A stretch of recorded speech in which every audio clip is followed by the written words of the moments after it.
Duante regularly at the hospital during that time period?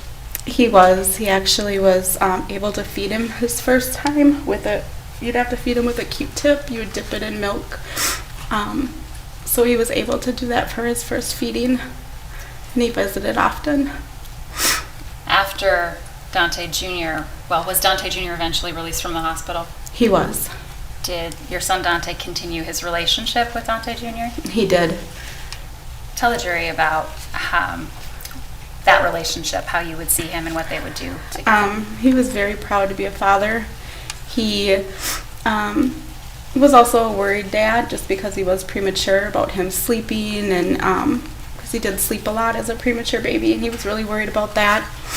He would play with him. He would do everything that a father needs to do for his child. He would he was an amazing dad. So Ms. Bryant, and take your time please, but I'm going to ask you some questions about April 11th of this year, okay? Could you tell the jury what you were doing that day? I had Daunte Jr. He stayed the night, and it was just an average day. We woke up, he ate, he liked his favorite, is the mini chocolate chip pancakes, and he was eating breakfast, watching Cocomelon, and it was time for his nap. That was around 12 something that afternoon. And did you end up were you watching Daunte Jr. By yourself for part of that day? Yes. And then did you end up seeing your son Daunte later on in the day? I did. Could you describe that interaction for the jury, please? Daunte came home in the afternoon, and I was laying Daunte Jr. down at the time. He knocked on the bedroom door, and he asked for $50 because he wanted to go get a car wash, and he said he needed gas. And I told him to be really quiet, take it out of my purse. So he took it out of the purse, he leaned over the bed, he gave Daunte Jr. a kiss goodbye, and I yelled at him again and told him, please don't wake him up, like I just got him to sleep. And then he left. I told him to make sure he locks the door on his way out. So you indicated that your son Daunte Wright was on his way to get a car wash and had gotten some money from you for that. What was the car that your son Daunte Wright was driving? A white 2011 Buick LaCrosse. And was that Daunte's car? Yes. And how did that come to be? It was one of our older vehicles. It was in my other son's name, but we ended up giving it to him as his first car, like 2 weeks before he was killed. And when you say giving it to him, was he the only one who was driving the car in that 2-week period? Yeah, he was the only one that had access, that he had a key to the car. It was his. But was the car still registered to your other son? It was still registered to my son Dallas. I'm sorry, I missed the answer on that. Yes, it was still registered to Dallas. And what about the insurance on that car? We did not transfer over insurance yet, so we were going to add it to our current insurance policy. But that hadn't been done yet? No. On April 11th, did you go into that car, have any interaction with Daunte in that car? No, I did not. And had you been in that car or driven that car, used that car in that 2-week period prior? No, I have not. Okay. So getting back to April 11th, after Daunte, your son Daunte Wright, took the money to get a car wash, what happened after that? He called probably about 10 minutes after he left the house, and he asked me what car wash we usually go to, because we have a specific car wash that we go to in Fridley off of University. And I told him that, and he was like, well, isn't there one in Brooklyn Park? And I said, well, yeah, I think it's Mr. Car Wash. and he said he was going to go to that car wash. And I said, okay, don't call back again, because I was really adamant about Junior not waking up. It was Junior. Is Junior what you call Dante's son, Daunte Jr.? Yes, Daunte Jr. And was your concern just not waking up Junior? Yes, not waking Junior up. So after that call where you discussed which car wash to go to, was there a second call after that? There was. And about how much later was that? Oh my gosh, maybe 10, 15 minutes later. And what was the nature of that second call? He called me to tell me that he has been pulled over. And I asked him, I said, for what? And he said that the police officer said that he had an air freshener hanging from his rearview mirror. So at that time I told him, I said, well, you should take it down. And he said he already did. And then he said that they were also asking about insurance information. And I told him to, when the police officer gets back to the window, to please hand him the phone so I can explain the insurance and give him my insurance policy, that we haven't added it yet.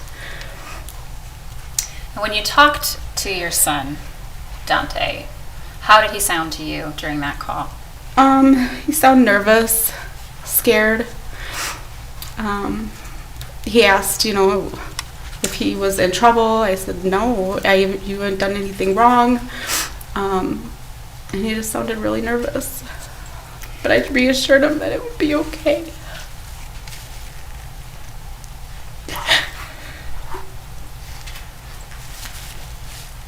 Take your time.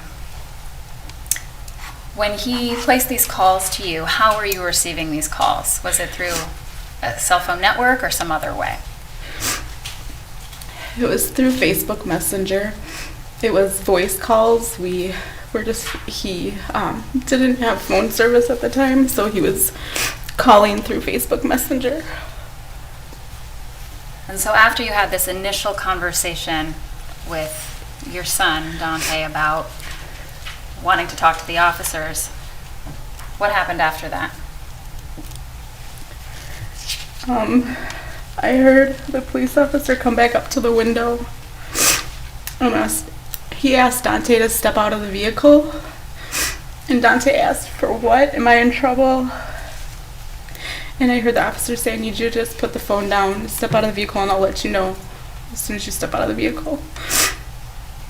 And then at that time, I heard the phone either being placed on an object, whether it was dropped on the floor or placed on the dash, I'm not sure, but I could hear the phone being put down. And then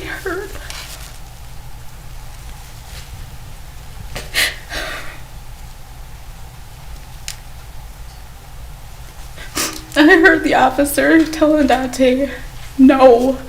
And I heard Daunte say, no, I'm not. Don't. It sounded like he said, don't run. Daunte said, no, I'm not. And then I heard them say, somebody tell somebody to hang up the phone. And then that's all I heard. Did the phone disconnect at that It did. time? After the phone disconnected, then you heard what you described. What happened next? I was panicked. I called back. It seemed like 100 times, but I believe it was probably maybe 4 or 5 times, and I kept calling. So finally I FaceTimed. I would say I don't know how much time lapsed, maybe a minute or two.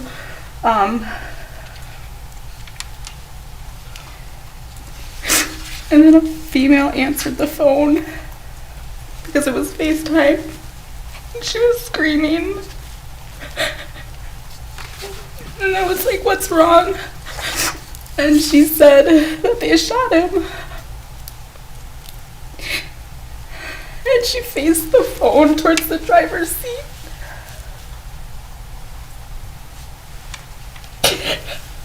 And my son was laying there. He was unresponsive, and he looked dead. And then I heard somebody say, hang up the phone again. And it disconnected again. So after that phone call disconnected, or you said it was a video call at that point, so you got to see your son Daunte. What did you do after that video call? I grabbed my grandson and I called my husband because he wasn't home. I said they just shot Daunte. And he said, what? And he said that they just shot him. And I said they just shot him. The police officer just shot Daunte. They have no clue where they are. And I hung up with him. And then I called 911 because I needed to find out where my son was. And did you in fact make that call to 911? I did. What did you learn when you made that call? They transferred me to a few different police stations. I said my son was just shot by a police officer and I need to know where he is.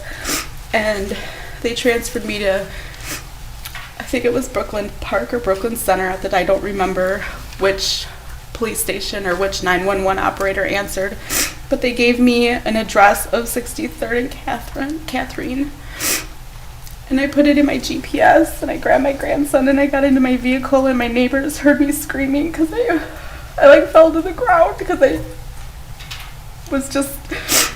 didn't know what to do. So she helped me up. She put us into the vehicle and then she drove us to 63rd and Catherine And this in is Brooklyn Center. a neighbor who drove you and Daunte Jr.? Yes. And about how long did it take for you to get to that location? Oh, it seemed like forever.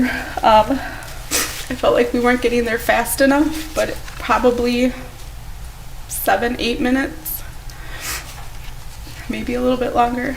And is that where you went to that location at 63rd and Catherine? Yes. And what did you see when you got there? So we were driving down Brooklyn Boulevard, coming up to 63rd, and there was a lot of traffic, a lot. So I got out of the car because I could see, when we were waiting to turn, I could see all the police lights probably about 6 blocks down. And I got out of the car and I started running towards Catherine because the traffic wasn't moving fast enough. And then the car that I was in ended up catching up with me, and I got back in for another 2 blocks. And then I got out again and ran the last 2 blocks to where all the yellow tape was. And then I went under the yellow tape because I seen a car crash, and I noticed it was my son's car. And then in the front of his car is where he was laying.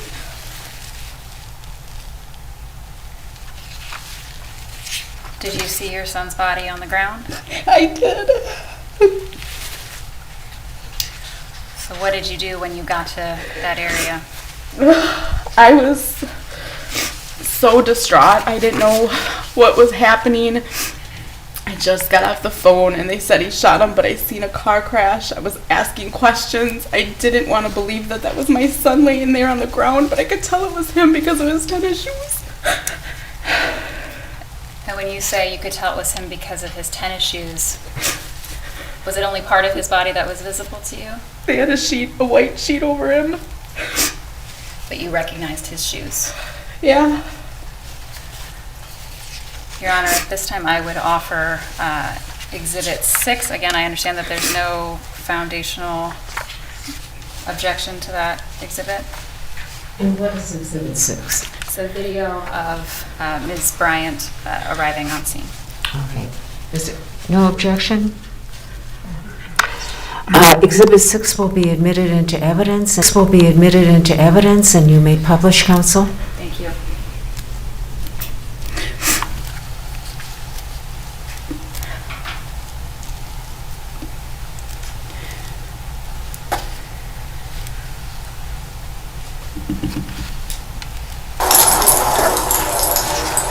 Touch me, I swear, fuck you! I shot her!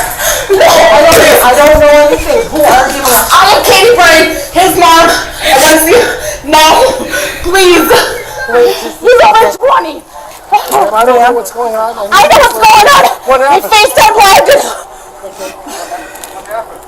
Ma'am, I'm going to get you somebody to talk to. I'm going to get you someone to talk to. Okay? But I just can't have you going over there right now, okay? Ma'am, my name is Mark. My name is Mark. What is your name? Can I already sit on the ledge here? You guys shot him. Why? I don't know. I wasn't here. Why? Because he had a warrant. Are you fucking serious? I was here. I watched it. Can you just sit down? Tell me what's going on, because I wasn't here. No. Where's the girl that was in the car with him? You guys made her hang up Facebook Live so you could kill my son. That's pretty pathetic. What is your name? We got it. What is your name? My name is Katie Bryant. My son's name is Daunte Wright. You guys already know that. I don't. Katie Bryant. It was a high-speed sorry. chase. Bryant? How? And then what's your son's name? Daunte Wright. It was not a high-speed chase. You guys shot him in a pullover traffic. I didn't guys do know. anything, ma'am. Yeah, you did. He was laying in his front seat dead. His girlfriend Facebooked me. How did his car get smashed? What's his name again? Daunte Wright. Right? Is it W-R-I-G? W-I-G-H-T. Okay. Is it Katie Yeah. Bryant? Yeah. All right. Just wait a second here, ma'am. I need you to just sit down, please. Ma'am? Please sit down. Okay, so I wasn't here. You said there was a traffic stop and they shot They him? pulled him over, and he said, Mom, do you have a warrant? I said, I don't know. They asked him to get out of the car. He got out of the car, and they said, wait, stop. They said, stop. And then she goes, and then they shot him, and he fell back in the seat. And he was in the driver's seat. And she said, they shot him. And I said, what do you mean they shot him? She said, yeah. And then they told her to hang up, and that was it. I don't know nothing else. So I had to call you guys to find out where this happened. I really don't know more because I just came because I heard there was trouble. Why is my car smashed up? I don't know. I don't know.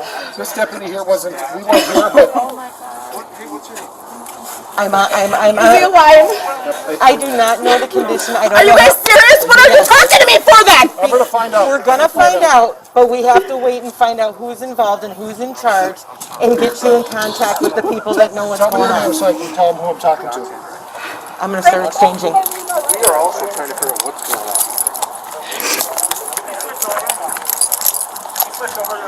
You can stop. Thank you. Ms. Bryant, I know that was tough to watch. Can you just describe for the jury what you were feeling when you arrived on scene? I was praying that that wasn't him laying on the ground, that it was the person in the other car, and that he was in the back of a cop car. I was so confused, angry, scared. It was the worst day of my life, and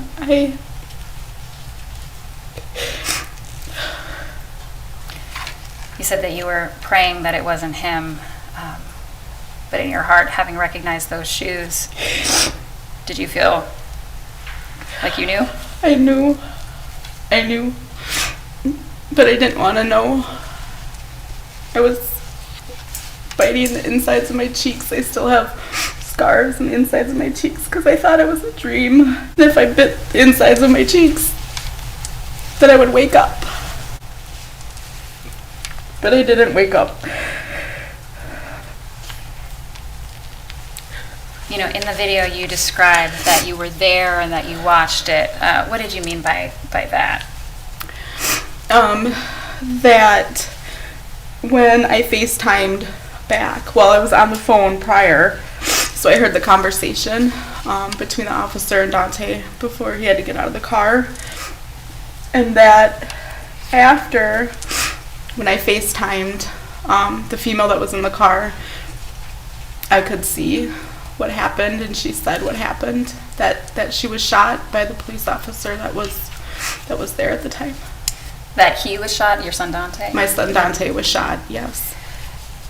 And you had mentioned, I think, Facebook Live, but is that video call, the FaceTime or video messenger call that you are describing? Yes, Messenger Live. Okay. About how long did you stay in that area after this? Hours, 8, 9 hours. I felt like I couldn't leave until because I begged them to take his body off the ground. I didn't want to leave until he left. At some point, did your husband join you as well? He did. And did someone come to pick up Duante Jr., your grandson who was with you? Yes, China ended up coming to get him. You said that you waited on scene until they removed your son Dante's body. Were you ever given an opportunity to approach or see him close up on that day?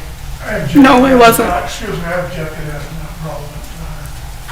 The objection is overruled. You may answer.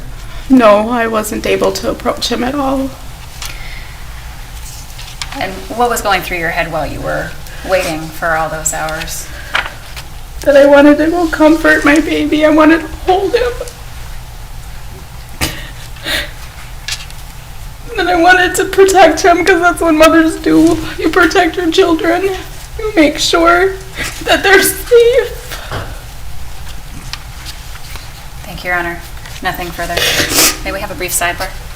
Yes.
Okay, Mr. Gray? Thank you, Your Honor.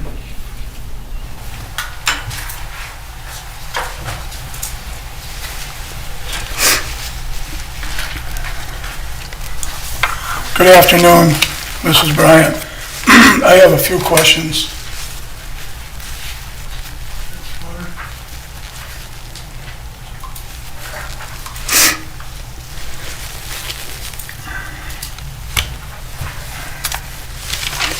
With respect to the automobile, the Buick, it was in Dallas's name, is that right?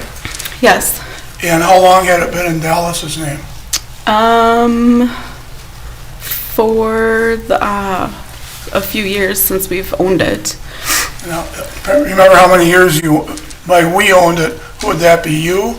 Well, yes, my son, I drove it in the beginning, like years ago when we purchased it. Okay.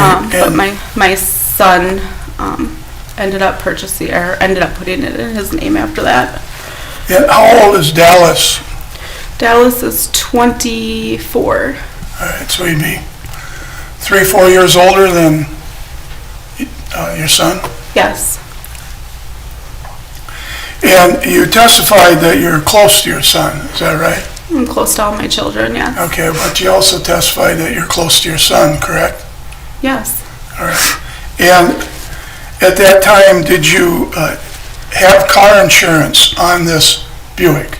We did not. All right. And with respect to your son, Duante, did you know whether or not he had a driver's license? I did know that he did not have a driver's license. You knew he didn't have one, correct? Yes. Yep. And you knew his license was suspended, correct? I did not know that. Well, did he ever have a driver's license? No. So he's 20 years old with no driver's license, fair statement? Yep. And Were you also aware of his marijuana usage? I was not. Did you ever go inside the Buick while he had it parked at your house? I did not. And did you know that he had a warrant for his arrest? I did not. How did you know when you ran up to the police that he had a warrant? You said, my son was shot for a warrant. Because that's what somebody on the side of the street said when I was running up to them. You know who said that? I don't know. There's a lot of people out there that day.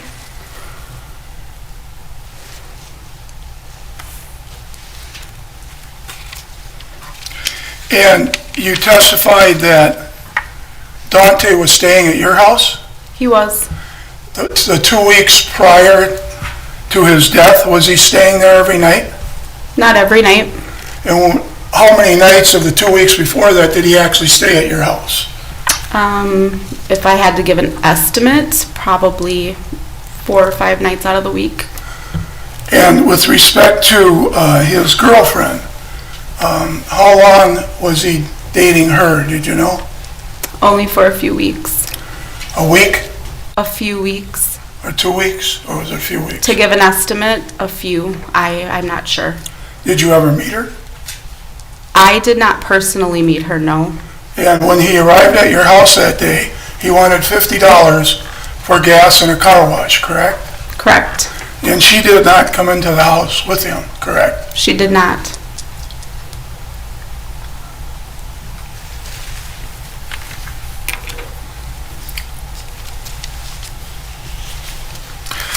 You gave a statement to law enforcement on April 15th, 2021. Do you remember that? I do. And have you reviewed that statement before you came to testify today? I did. And it is true, is it not, that when you went to that statement, you had 3 lawyers, or 2 lawyers at least, actually 3 lawyers, that represented you at the time. Is that correct? Objection, Your Honor. Outside scope and irrelevant. It goes- Okay, sidebar, please.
Okay, any objection is overruled. On April 15th, 2021, Ms. Bryant, you were interviewed by law enforcement, and you had an attorney named Jeff Storms representing you, correct? Correct. And you had an attorney named Adam Marceline with the Ben Crump Law Firm, is that right? Yes. And you had another attorney, Christopher Scott, with Newmark and Storms, is that right? Yes. And those are the 3 lawyers that were representing you back then? Yes. And you were contemplating a civil lawsuit? Yes. That's all I have, Your Honor. Thank you. Adjourn your meeting.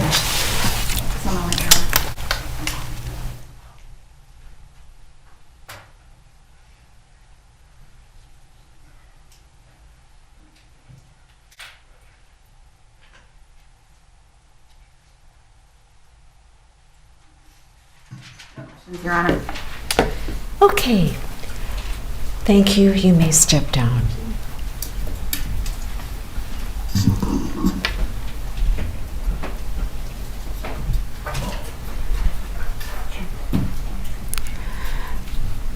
The state may call its next witness. Thank you, Your Honor. The state would call Officer Anthony Lucky.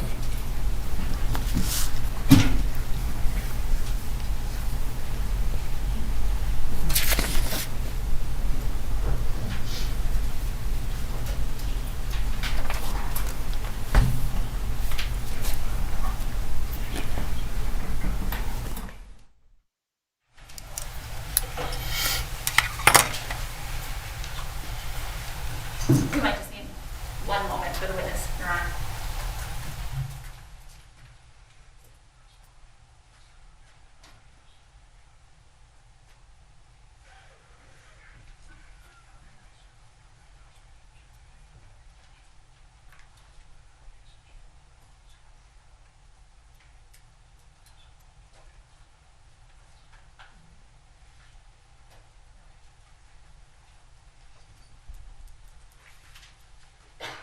Your Honor, he is on his way down. So.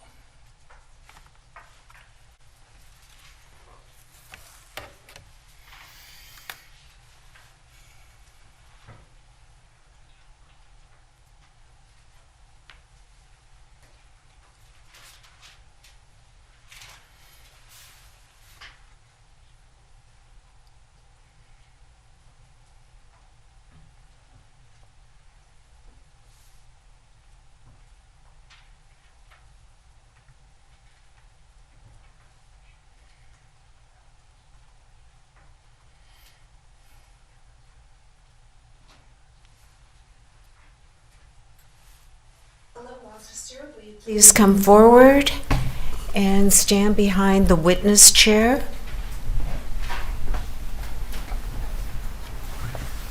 Do you swear under penalty of perjury that you will truthfully respond to questions? I do. Please have a seat. And officer, you may remove your mask and state your full name and spell it. Yep, first name will be Anthony Troy Lucky, Anthony. Middle name Troy. Last name Luckey. Just a couple reminders, only one person can talk at a time. Wait until the question's finished before you answer. If an objection is made, stop talking immediately and don't answer the question unless I tell you to. Okay, if you don't understand the question, ask for clarification, all right? Yes. And yes or no answers, please, instead of shaking your head. Yes. Counsel? Thank you, Your Honor. Good afternoon, officer. The cautions the judge just gave you, if you catch me trying to correct you, that's just why, so we can get all your testimony down, okay? Should I ask you to spell your full name? Yes, you did. Okay. Great. Okay. Go ahead. Thank you, Your Honor. Obviously, you're dressed in uniform today. Can you tell the jurors what you do for a living? So, for a living, I am a police officer with the Brooklyn Center Police Department, and I've been employed there since February 2021. And was it your first job as a police officer? My first employment as a police officer, it will be technically my third employment as a police officer. So how long have you worked as a police officer altogether? Altogether, it would be about a total of 3 years. And we'll come back to that and cover that a little bit more, but I want to back up a little bit. How old are you today? I am 31 years old. And can you tell the jurors, just not address, but the town where you grew up? I grew up in Brooklyn Park, Minnesota. And you now work Brooklyn Center, correct? Brooklyn Park, Brooklyn Center, both the same areas. So yeah. The cities share a border even, right? Correct. And where did you go to high school at? I attended Park Center Senior High School. And is that kind of a shared with Brooklyn Park and Brooklyn Center? There is a Brooklyn Center High School, and there is a Brooklyn Park High School. So some people who did live in Brooklyn Center also attended Park Center High School as well. So When did you first start thinking about becoming a police officer? I thought about becoming a police officer when I was about 7, 8 years old, living in the city of Brooklyn Park. And why? What made you start thinking about it? For me, it was just living in the community, seeing how crime was going on in Brooklyn Park, seeing how officers for the Brooklyn Park Police Department responded to calls and helped the community. So for me, it was always a calling, wanting to help other people, wanted to do good in the world. And you could do that by being a police officer. Yes. And so what was your first experience working with the police department? My first experience would have been with a smaller agency up north in Mille Lacs County, Band of Ojibwe Police Department. Very fast-paced, good agency. Fortunately for me, I moved on. Let me back you up just a little bit, because I was going to go even farther back than that. Oh, okay. Yeah, because you didn't work for the law enforcement agency, but like volunteered, right? You were an explorer. Oh, correct, yes. Okay. Going backwards, yes. Growing up, when I was 15, I started as a police explorer with the Brooklyn Center Police Department. And I continued to do that until I was 18 in 2008. And so when you were an explorer, what kinds of things did you do? So as an explorer, it's kind of like a youth program where it is a youth program where you learn the basic ways of being in law enforcement. So you learn what it is like doing the job. You compete in competitions such as crime scene investigations, traffic stops, and so on. So every year you would do a competition. Back in the day it was Breezy Point Resort up north in Minnesota. And you would compete against other agencies as well. Did you enjoy it? I did, yes. Did it make you want to be a police officer more or less? Yes, it gave me the wanting to drive to continue my career and to continue becoming a police officer. While you were an explorer for the Brooklyn Center Police Department, did you get to know Kim Potter? Yes, I did. How so? I did see Officer Potter around in the building when we would have monthly meetings. There were times that I would see her coming into our meetings every now and then. I would see her in passing while we're doing trainings and stuff like that. So you knew who she was? Yes. And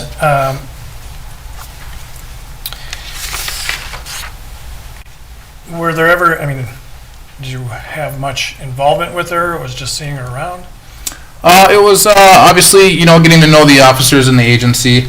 A lot of the officers, commanders, chiefs that are currently there were present when I was an explorer. So coming and passing and, saying hi, a lot of them would come and introduce themselves.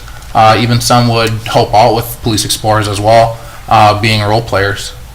And did you recall whether Officer Potter at the time did that?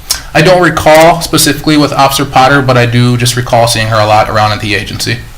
So that's while you were a teenager, correct? Correct, yes. So then, I assume at some point you graduated from high school, correct? Yes, 2008. And tell us then, what was your next step in education to be a police officer? So my next step was to go to college, which I did. I attended Alexandria Technical College for a year, which was up north. I decided to move back down to the cities where I continued classes at North Hennepin Technical College, and then I transferred over to Rasmussen College where I completed my degree in law enforcement and also did classes for a 4-year degree as well. And so you have to help us here. Do you end up with a 2-year degree or 4-year degree? How does that work? I did complete my 2-year degree. Okay.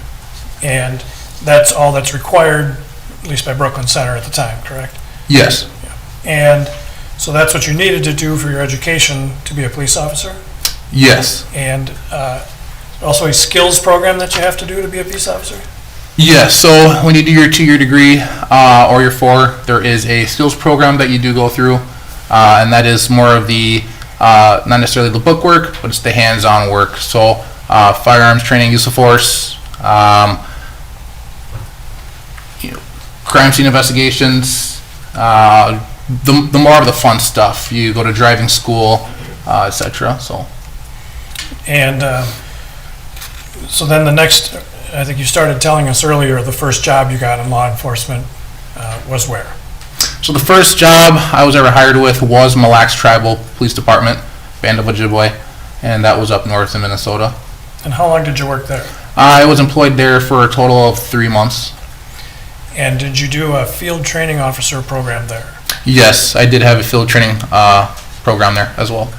So since you're the first officer to take the stand in the case, could you just explain for the jurors basically what a field training officer program is? Yes, so a field training program, initially when you are hired with the police department in the state of Minnesota, you go through a program of working with a officer. Typically there's 4 phases. Your first phase is basically learning on a ride-along, learning how they do, traffic stops, how they handle calls, how they deal with people, sort of getting a feel for the geography and the basics of starting on the road. It's basically getting you ready to be able to work in that city's environment, if that makes sense. Gradually down the road, moving on through these phases, you get switched different field training officers that will give you an understanding of how they do things differently and their experiences as well. And with that, moving on through the field training phases, you are expected to be able to show and prove that you can do the job on your own. And so at some point you left the Mille Lacs Tribal Police Department, correct? Yes. And why was that? Due to an issue with my training with geography, I was let go. Okay. So, and by geography you mean learning the jurisdiction? Correct, yes. When you get a call to a place, you got to know where to go. Correct, yes, which is important. Yep. And so then where did you work after that? So after that, I was hired with the city of Gaylord in Sibley County, July of 2019, where I went through the same field training program and stayed there until February of 2021. Okay. And how big is the city of Gaylord when you were working there? The city of Gaylord is about 3,500 people. And so with the Gaylord Police Department, did you go through a field training officer program there as well? Yes. And did you complete that program there? Yes. And then you mentioned in February of this year that you changed jobs, correct? Correct, yes. And so where did you go in February of this year? February of this year, 2021, I applied for the Brooklyn Center Police Department, which was the agency where I've always wanted to work. I went through the hiring process, background process, psych evaluation, and a physical agility test, and got hired with Brooklyn Center Police Department, I believe February 16th of 2021.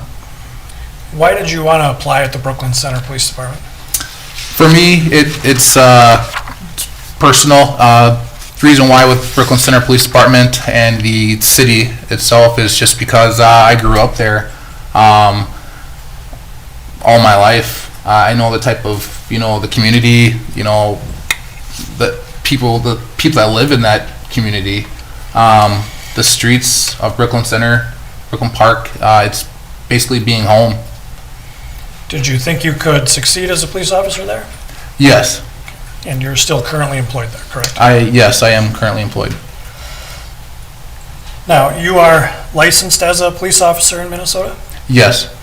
And again, since you're kind of the first police officer, can you just describe, well, what is the licensing authority for police officers? You mean the Minnesota Post Board? Is that what you're referring to? Yep, who do you get your license from? Yep. When you are licensed as a police officer, you are licensed with the Minnesota Police Boards Association, which is the Minnesota Post Board, which is our licensing center, or our licensing issuers basically in the state of Minnesota. And so POST, I think, means Peace Officer Standards and Training, right? Correct. And so you have to apply there to get your license, meet certain requirements before they can give you a license, correct? Yes. And when did you first obtain your police officer license in Minnesota? My first obtaining of a license was January of 2018. And you've kept that license ever since? No. The license did go inactive. So every time you move an agency, my license was activated the January of 2018. Moved over to transferred to Gaylord Police Department, where it was then reactivated, and then I was having my license held through that agency. So all the time you've been working as a police officer, you've had an active post license? Yes. All right. And when you worked at the Gaylord Police Department, did they provide training to you? Yes. And did you carry a taser there? Yes. And did you get certified to carry the taser before carrying it? Yes. And do you recall what model taser you used when you were at Gaylord? At the City of Gaylord Police Department, it was, I believe, the X26P. And when you went to the Brooklyn Center Police Department, did you get a taser to carry there when you started? Yes. And at some point, did the Brooklyn Center Police Department change models of taser? Yes, at one point they did. When I started, it was X26P. And what did they change to? And then we transitioned to the Taser 7. And when you were at Brooklyn Center, did you have to do some training for the Taser 7? Yes. Do you recall when that training was? Not the exact date. I do want to say it was the first week of May. I believe probably May 3rd or May 7th. Okay. Do you think it was March? Sorry, yeah, March. Sorry, yeah, March. Yeah. March 3rd would be actually the exact date. Okay. And did you also get training like on the use of force with Gaylord? Yes. And the use of force with Brooklyn Center as well? Yes. And did that training, through that training, were you taught about different ways to, or places to wear the taser? Yes. When you came to Brooklyn Center, was there already a policy in place about where to carry your taser? Yes. And what was that policy? The policy was opposite side of your duty firearm. So if you have your duty firearm on your right side, you had to carry your taser on the left side. Yes. And why was that there was a rule about that? For Taser's policy and our policy, it's so that way officers do not get their firearms confused with their tasers. And when you were wearing your taser for the Brooklyn Center Police Department, you wore it on the other side, correct? Yes. Did you use a straight draw or cross draw? Do you know what I mean? When I first started, I used a cross draw. And what does that mean? Can you describe that for the jurors, please? Yes, so a cross draw is I'm a right-handed person. I carry my Glock 17 on my right side. So when I go for my taser, to grab my taser, I reach across my waist on the other side of my belt, and I am able to grab my taser with my right hand, which would be my dominant hand. And so if you were to grab it with the other hand, what kind of draw is that called? And if I use the opposite hand, it would be a reaction side straight draw. And are you still wearing it that way? I currently am wearing a straight draw with my reaction side. So you've switched? Well, yeah, yes, with my reaction side hand. Sorry. Why did you switch? For me, that's just how I train with, is to just use my taser with my left hand only instead of my dominant hand. So for some time you wore it as a cross draw, right? Yes, And then at some point you switched to a straight draw. correct. And why did you, I'm not sure I'm clear about why you switched at that point to a straight draw. Yeah, so initially, when I did start at Brooklyn Center Police Department, I do believe there was a straight draw holster offered to me. Down the road, I didn't prefer to have a cross draw, so I requested it to obtain a straight draw holster, but it was not available. So when we transitioned to the Taser 7, I made sure to stick with using a cross draw holster instead on my left side. When you went to the Taser 7, you requested a straight draw or a cross draw? Straight draw holster, yes. So that's where the switch occurred. Yes. All right. Sorry if they beat that, but wanted to make sure I understood. And when you were working at Gaylord Police Department, did you ever have to draw your taser? Yes. And what about at Brooklyn Center? Did you ever draw your taser while you were working at Brooklyn Center? Yes. And have you ever actually fired a taser? No.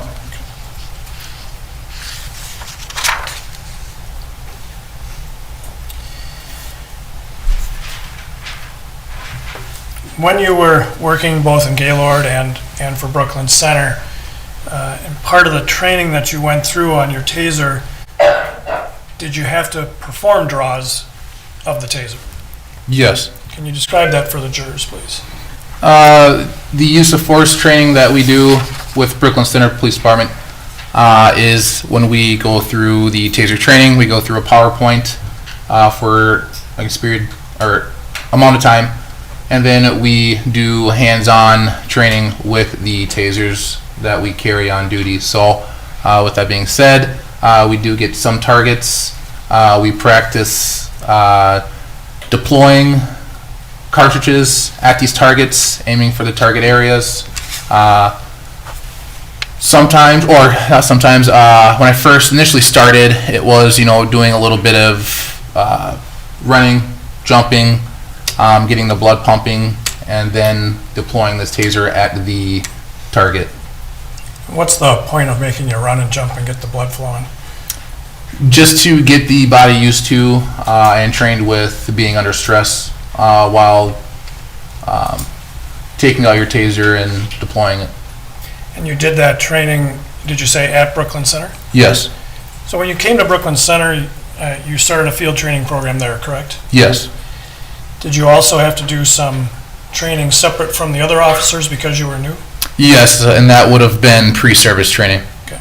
And is that where you did this type of taser training? Yes. And do you understand now as a Brooklyn Center police officer that that type of training where they get you to think under pressure is something that all officers go through? That is something that all officers should go through and do, yes. And was that true when you were at Gaylord as well? We did do the same type of taser training. I do not believe we did any agility, running or jumping.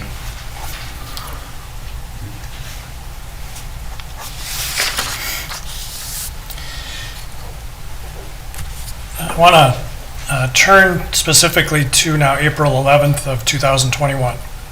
Were you working that day? Yes. And what was your shift that day? So my shift on April 11th was a day shift. I was still on in my field training program, and I was working with Officer Potter at the time. And you recall what your shift was? My shift was the day shift, which I was working a 6 a.m. to 6 p.m. And do you recall what day of the week that was? That would have been a Sunday. And so you were working, well, let me ask it this way. Were you still in the FTO program with Brooklyn Center at the time? Yes. You talked earlier about some phases of the FTO program. Yes. Do you recall on April 11th where in that process you were? I was in phase 2, which would have been the second month. So is it phase 2 of how many? Typically, it's 14 shifts. On that day, I believe it was either my fourth or fifth shift on my second phase. Okay, so how many phases though are there? There are 4 total. Okay, You can get extended, but there's 4. so you were early part of the second of 4 phases. Yes. And so at that point in the process, what are your responsibilities as the trainee, versus the trainer? Explain that for the jury, what that relationship is supposed to be at that stage. So second phase is typically you're progressed from the first phase. So it's percentage-wise, I'd have to say you're not necessarily doing 50% of the work, but you're doing about 30% of the work. You are involving yourself with talking to people on these calls that you're going to, doing some of the paperwork that you're assigned to do on the calls. So. And what's the role of the FTO then at that time, the trainer? Yep, and the role of the field training officer at the time is typically the same as it always is, which is to instruct you, read over your work, monitor you, make sure they're grading pretty much your errors and your the things that you do well in. So. And you indicated that Kim Potter was your FTO that day? Yes. Had you worked with her as an FTO before that day? Yes. Do you recall approximately how many times? I would say about 4 times. I believe it would have been my 5th shift. I don't recall, but it could have been 4 shifts prior. And so then they're with you that entire day, correct? Yes. And then at the end of the day, they write up a report on how it went that day, correct? Yes. And at some point, that feedback gets to a supervisor who's overlooking your FTO program, correct? Yes. And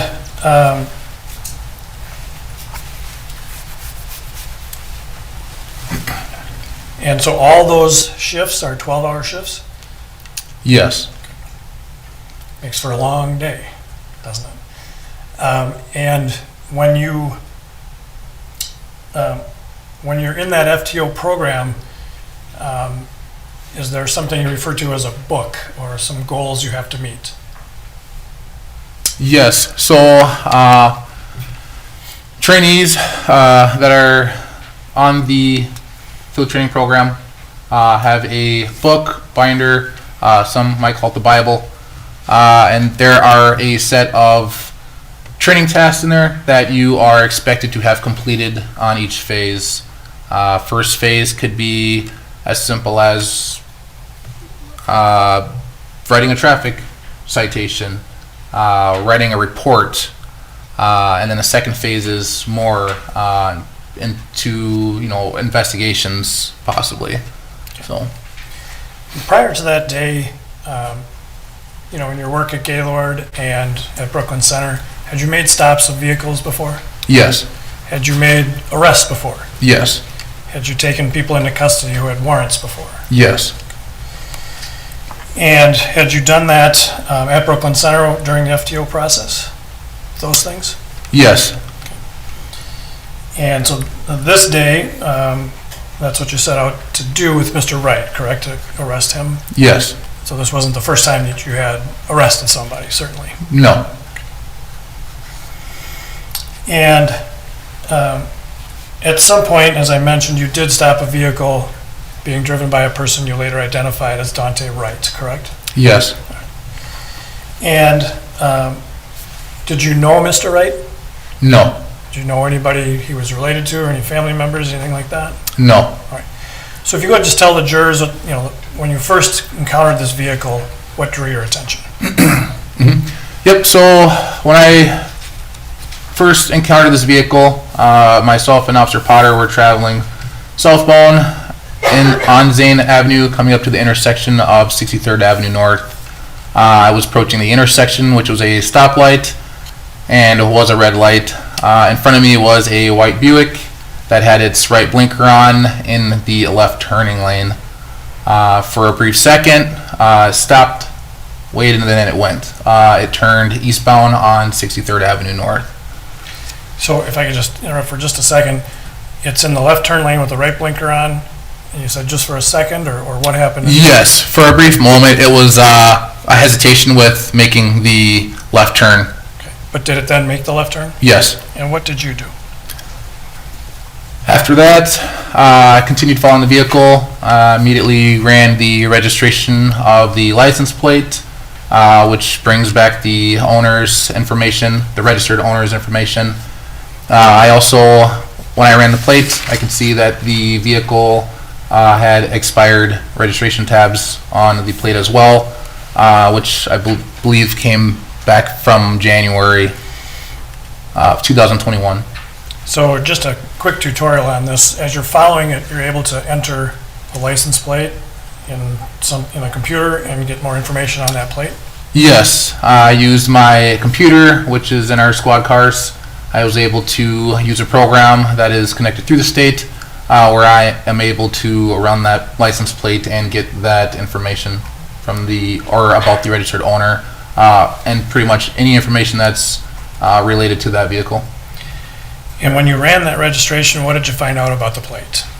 The plate had expired registration. And did you learn the vehicle owner's name? Yes, it came back to a Dallas. Do you remember the last name?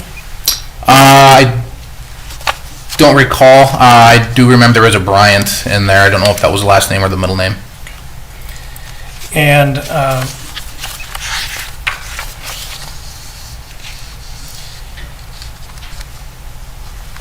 after this incident, did you write a report about it? Yes, I did. And if that report contained the name that you learned from that, would it refresh your recollection to look briefly at your report? Yes. Your Honor, may I approach the witness? I'm not sure how we're going to do this, but for the purpose of refreshing his recollection. Yes.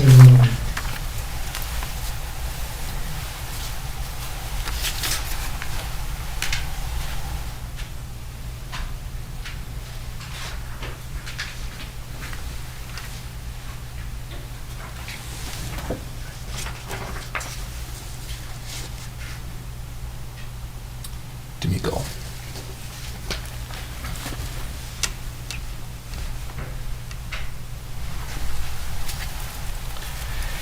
So Officer Lucky, having reviewed your report, does that refresh your recollection about the owner's name that you learned at that time? Yes. And what was it? Dallas, D'Amico, Bryant.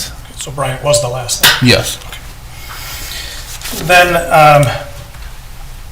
while you were doing this, where were you in the squad car? I was the officer driving that entire day, while Officer Potter was in the front passenger seat. Okay. So as you're running that information, she's there next to you.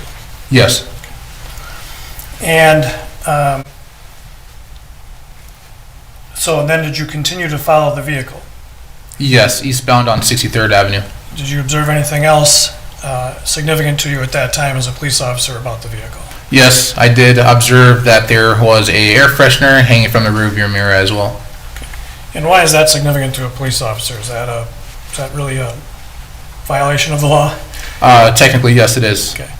A fairly common violation of the law to have things hanging from a rearview mirror?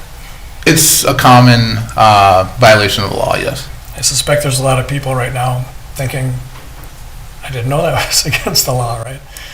Maybe. Fairly common to see. It's, yes. And so then what did you decide to do?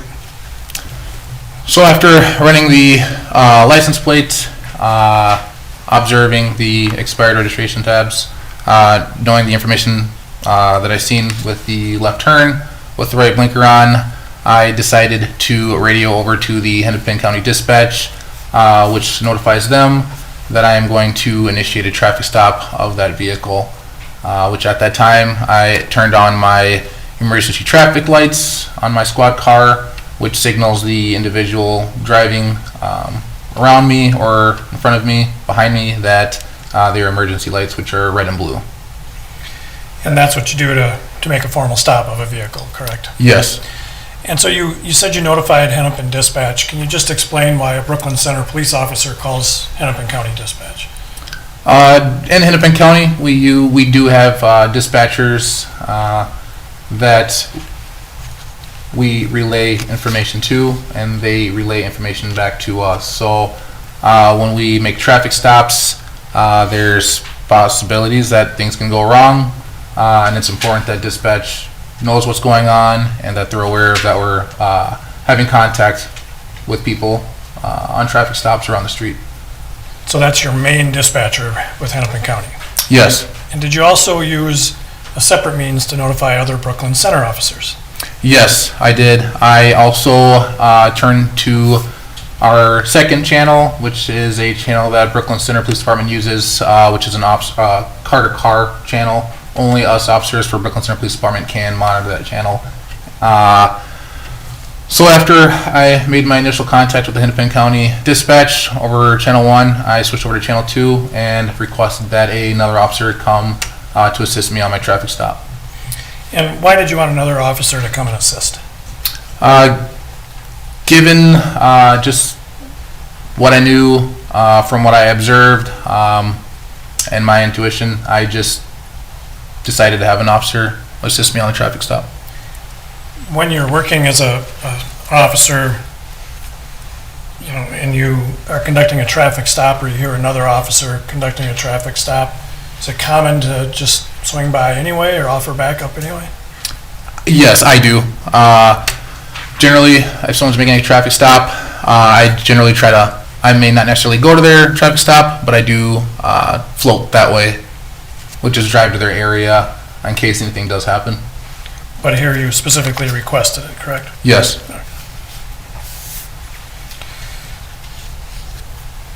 At the time, did you know how many occupants there were in the vehicle?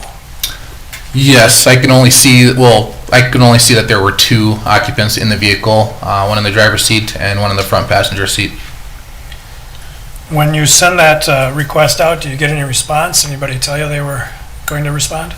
Yes, when I sent the response out over Channel 2, Sergeant Johnson responded back on the radio stating that he was en route.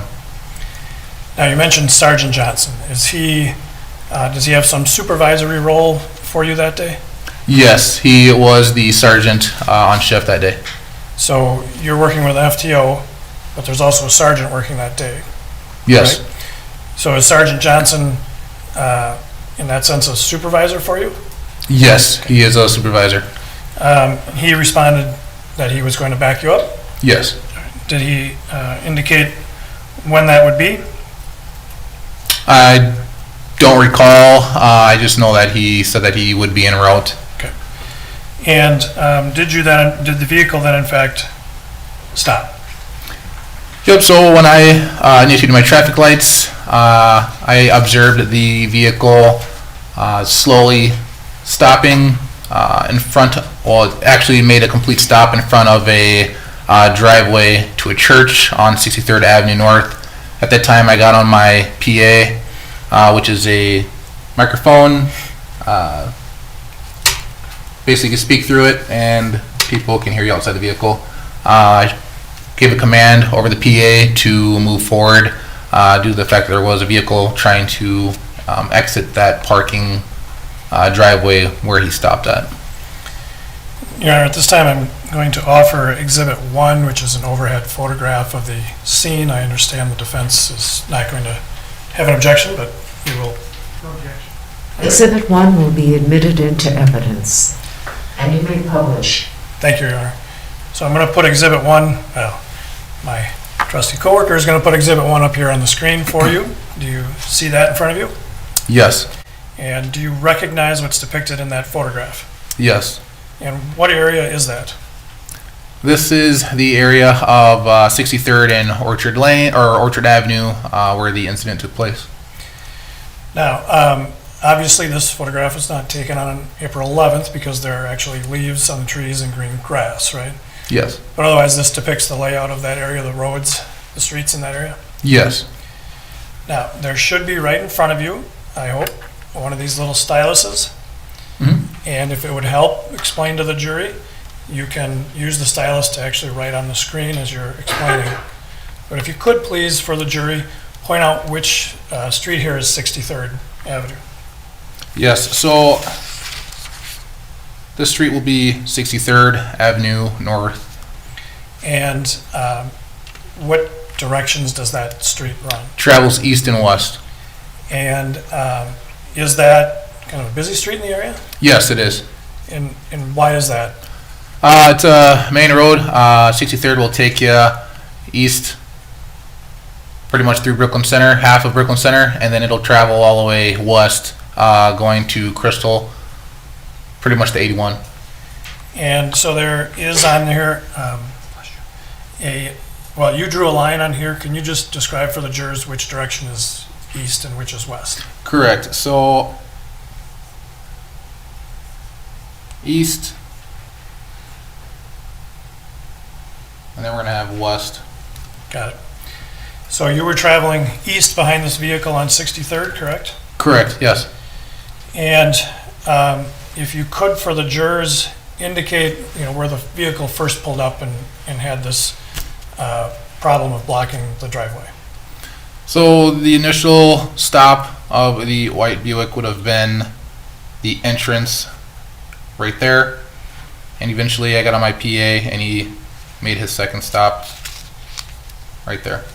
And so you directed him to move up, and he in fact did that? Yes.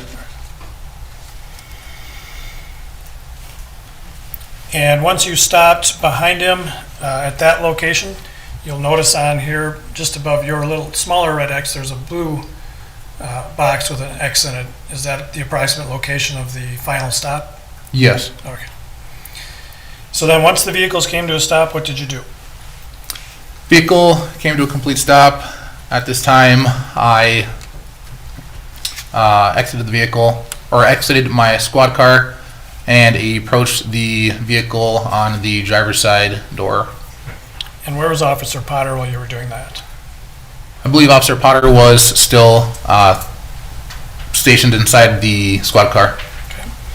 And did you then have a conversation with the driver? Yes. And was the window open? Did the driver open the window? Yes. And when you approached, what happened next? When I approached the window, I requested a driver's license and proof of insurance from the driver who I identified as Daunte Wright. While speaking with him, immediately I observed, well, first, before that even got to that point, I explained to him the reason for the stop, which was for the air freshener, and then I also began asking him about the expired tabs. And what did he indicate to you about the expired tabs? He stated that the vehicle belonged to his brother and that he just bought the vehicle from his brother, I believe. Did he give you his brother's name?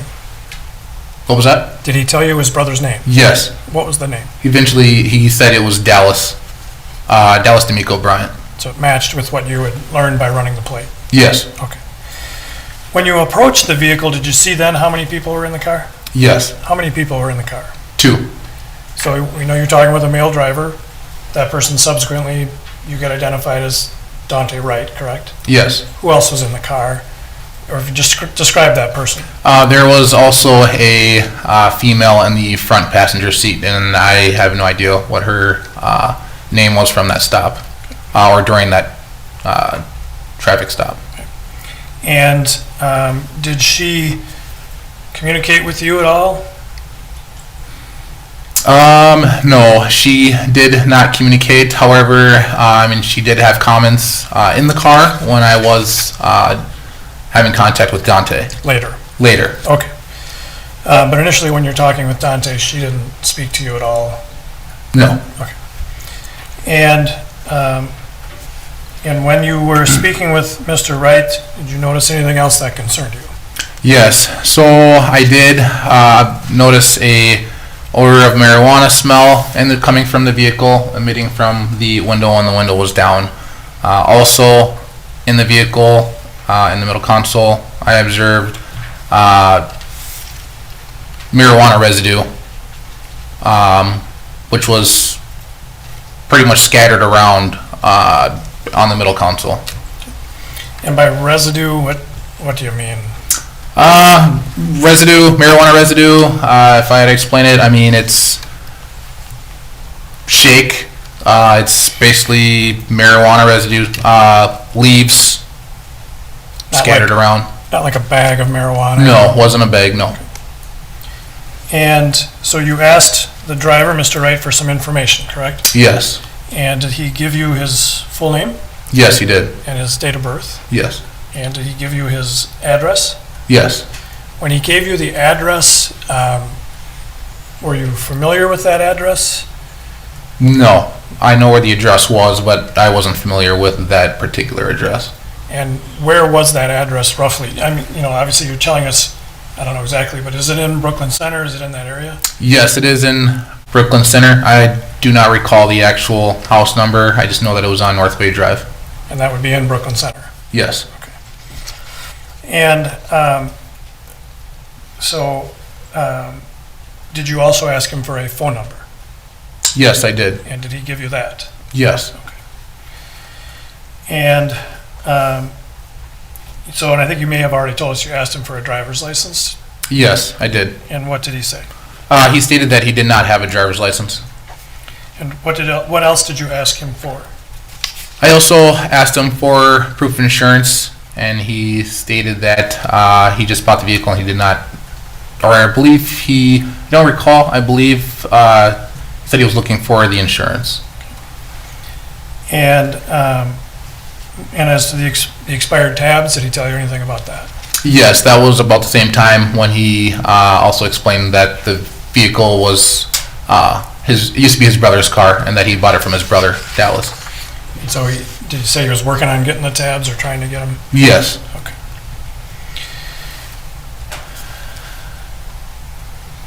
And at some point, did he give you an insurance card? Yes, he did. And did you look at it? Yes. Did it convince you that there was insurance on that vehicle at the time? No. Why? I did look at the insurance card that was handed to me by Daunte, and I observed the name on the insurance card to be, I believe, Well, you don't have to give us the name. Oh, okay. It wasn't Mr. Bryant's name, No. either Mr. Bryant's name, right? No. And it appeared to be outdated. Yes. And so what did you do then after he gave you that? At this time, I handed him back the insurance card and just advised him that I don't believe that was the correct insurance. Basically told him to continue to look for the insurance, and that would be back with them, and then I went back to my squad car. Okay. And why did you go back to your squad car at that time? At that time was to run the information that he gave me, making sure he is who he says he is. If he basically running through our system, the Hennepin County, like I said, on the computer, knowing that he wasn't the registered owner, at that point, move forward, figure out who he is operating the vehicle. So at that point, during that interaction with him, was he respectful to you? Yes. Was he threaten you in any way, though? No. And he didn't indicate that he had a weapon or give you any reason to believe he had a weapon at that point? No. Okay. So then the female passenger during that interaction, did she talk at all to you during that, before you went back to the squad car? Not that I recall, no. Okay. Did she appear to be in any distress at all or anything like that? Not that I recall, no. So when you went back to the squad car to run his name and address, name and date of birth, let's see if that checks out. That was the point of doing that, right? Yes. Okay.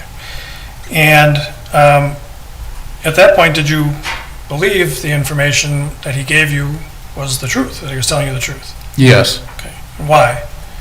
The information that came back Came back with his date of birth that he gave me, his name, on our system when I ran it through our computer in our squad car. Kind of, it all checked out what he gave you. Yes. So when you ran them in the computer, you know, as you sit in the squad car and do that, correct? Yes. And different, I don't want to get too deep into the technical details, but there are different ways that you can do that, correct? Yes. And did Officer Potter give you some instruction on how to do that? Yes. Can you describe that for the jurors, please? The instruction was, for starters, we just discussed okaying myself, which is code 4ing myself with Hennepin County Dispatch. It's a button that we can tap on our computer to let the Hennepin County Dispatch know that we're okay. The fact that I did not run his information yet, she just corrected me to say, don't okay yourself until we know who we are actually dealing with. After that, I began running Mr. Wright's information through a state website, which is the MyBCA, which will pull up any Minnesota state ID. And did his name come up in that system? Yes, it did. And did your FTO, Officer Potter, at that point in time point out why she had given you that advice then?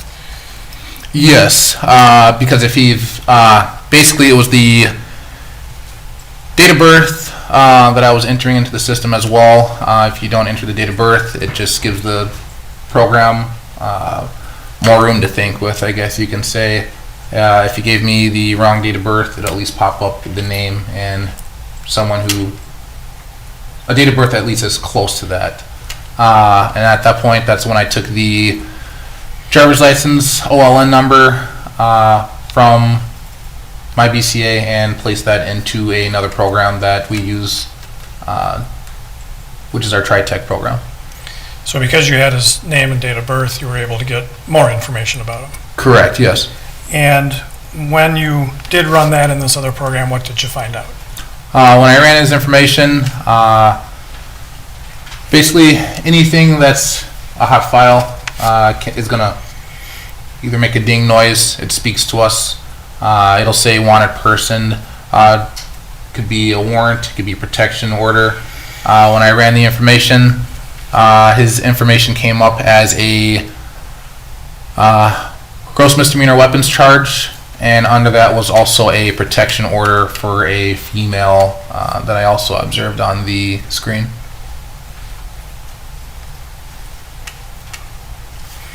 And a protection order, as you're sitting there that day,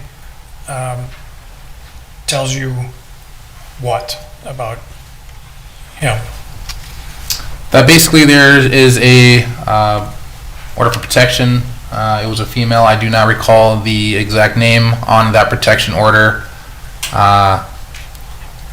Basically, it explains and it tells me that he is, for one, not to have any contacts with this individual who's on the protection order. But it does not tell you why, right? It just tells you there's no contact. Correct, yes. And it explains the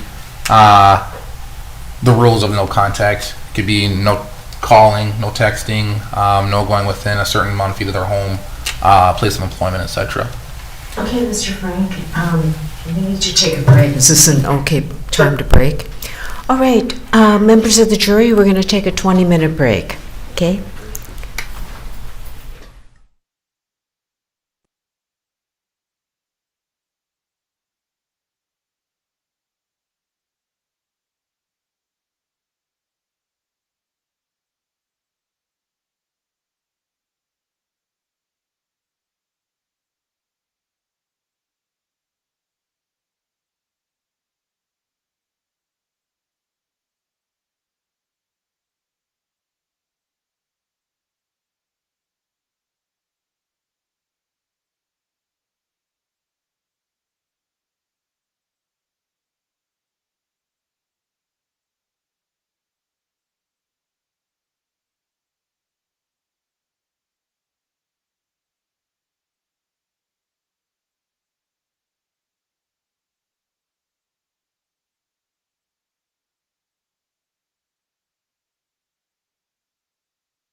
All right, please be seated.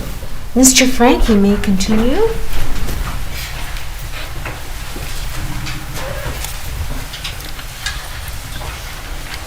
Thank you, Your Honor.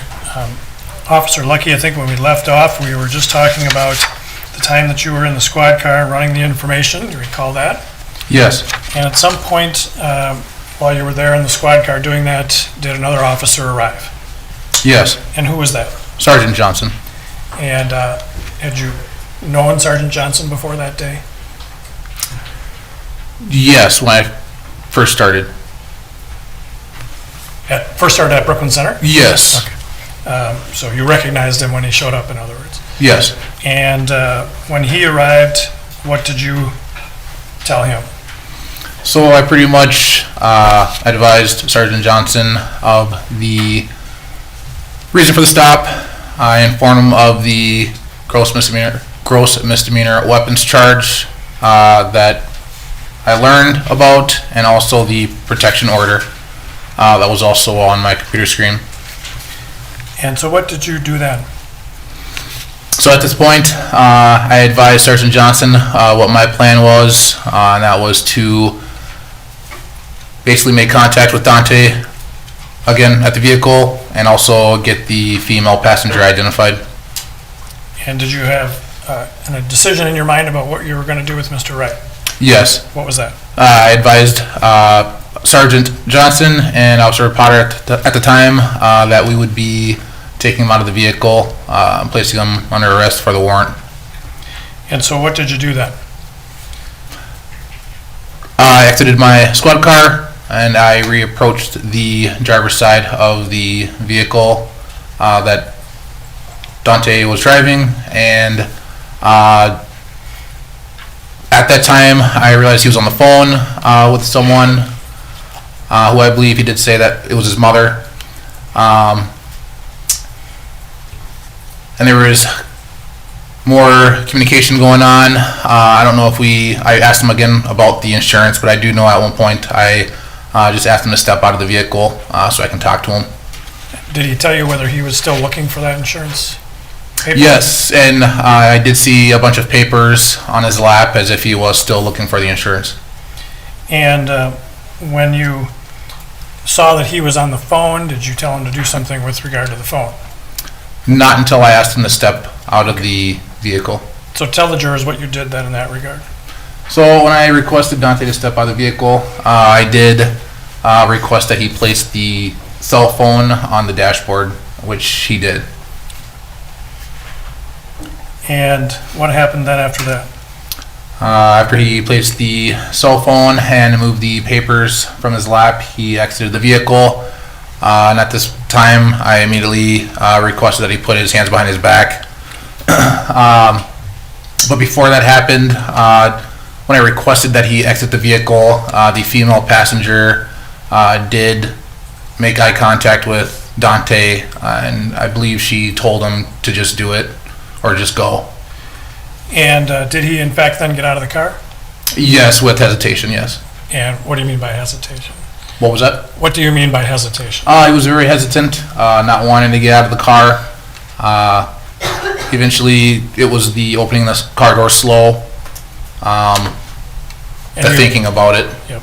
You're assuming he did not want to get out of the car because of the slow speed with which he did that, I assume. Yes, I don't know what was going through his mind at the time, but it was that way, yes. So he did eventually open the door. Did you help open the door? Yes, I did. And where did he go? So immediately, the door opens up, he exits the vehicle, and I immediately advise him to turn around. At this time, I grabbed his hands behind his back. Immediately, Sergeant Johnson advised Daunte he was under arrest. I immediately said the same thing, and then Officer Potter said the same thing. So it was kind of all simultaneously. We told him that he was under arrest for a warrant. So incidentally, when you told him to put down the phone, what did he do with the phone? I believe he put the phone down on the dashboard. Okay. And so then you get him out of the car. Where is he standing?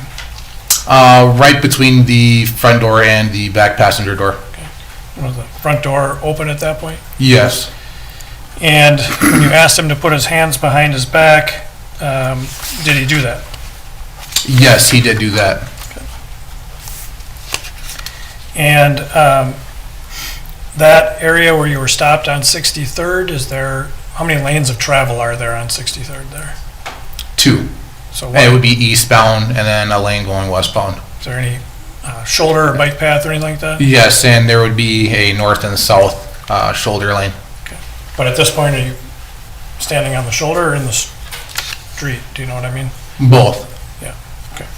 Because where you're standing with him outside the car, are you in the lane of travel or off the lane of travel? In the lane of travel, with my squad car blocking Behind you? behind you, or behind me, yes, correct. And at that point, did you see where Sergeant Johnson's squad car was? Yes, it would have been behind my squad car. And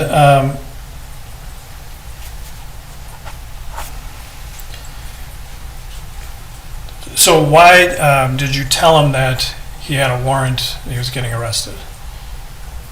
Why did I tell him that? Yeah. In the state of Minnesota, at least when we do place people under arrest, it's smart to advise people that they're under arrest if they decide to run. And it also gives people the understanding of why they're being placed in handcuffs and why they're being detained. He had not, let me say that again. You had not been able to put handcuffs on him at the point when you told him about that. Correct, yes. And Sergeant Johnson actually spoke first about the warrant. Yes.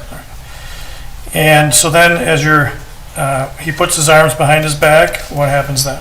Immediately grabbed his fingers, began lifting his sleeves upward. I do that before taking my handcuffs out of my handcuff case to have control of them.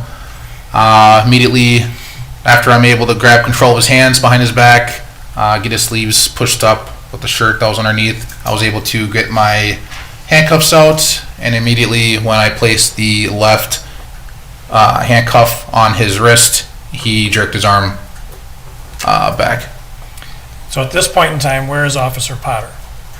She would be at the back of the vehicle, of Daunte's vehicle. And Sergeant Johnson, where was he? And he would be on the passenger, front passenger side of the vehicle.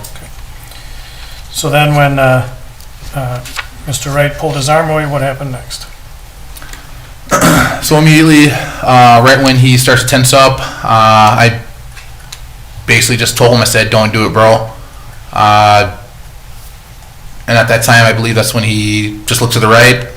I also believe that's when Officer Potter also approached him, attempted to grab his right arm.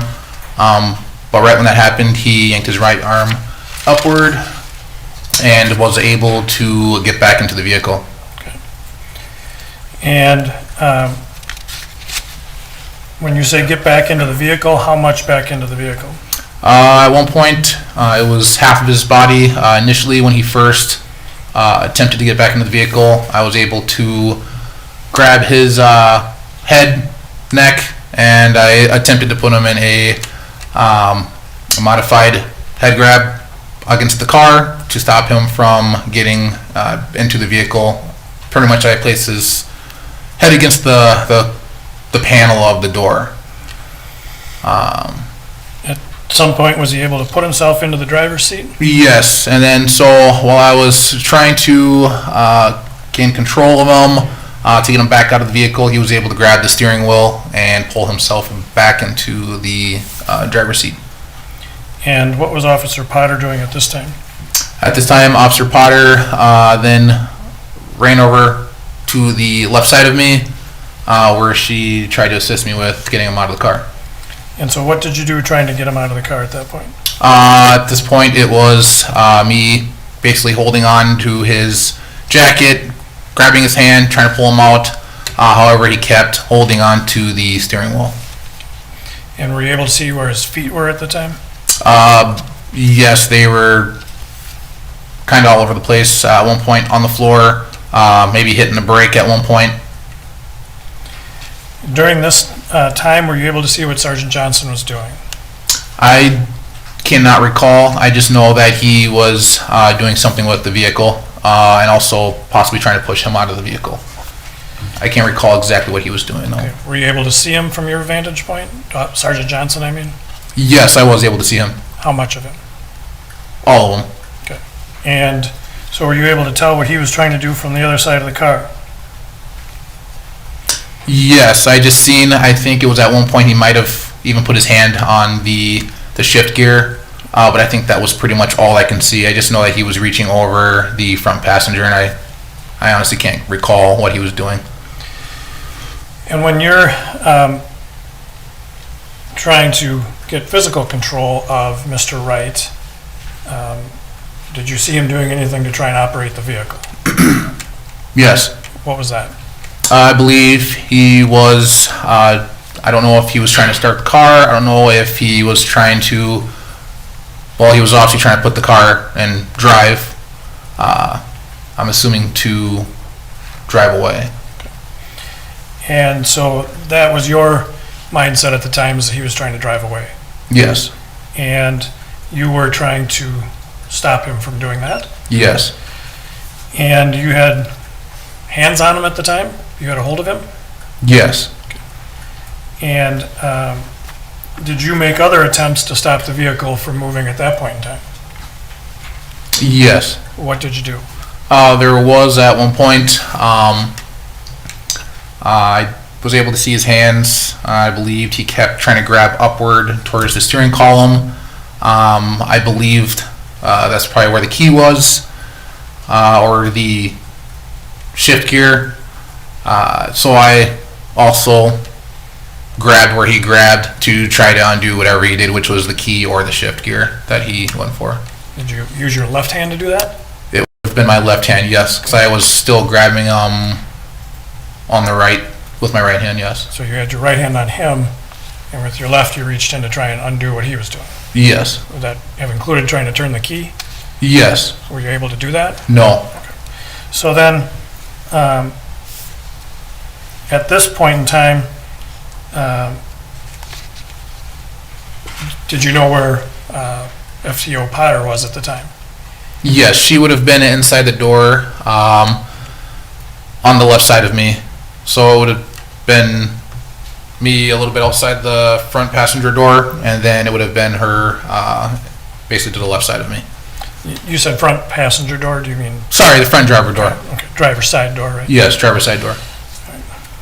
And then did you hear something from Miss Potter at the time? Yes. What did you hear? I heard Officer Potter say, "I'm going to tase you." And what did you do after hearing that? At that point, I was still trying to gain control of Daunte. And were you able to? Not completely, no. Okay. You still had a hold of him, in other words. Yes. And what did you hear next? I heard her say, "I'm going to tase you," again, I believe a second time, and then I believe that is when I heard taser, taser. And what happened next?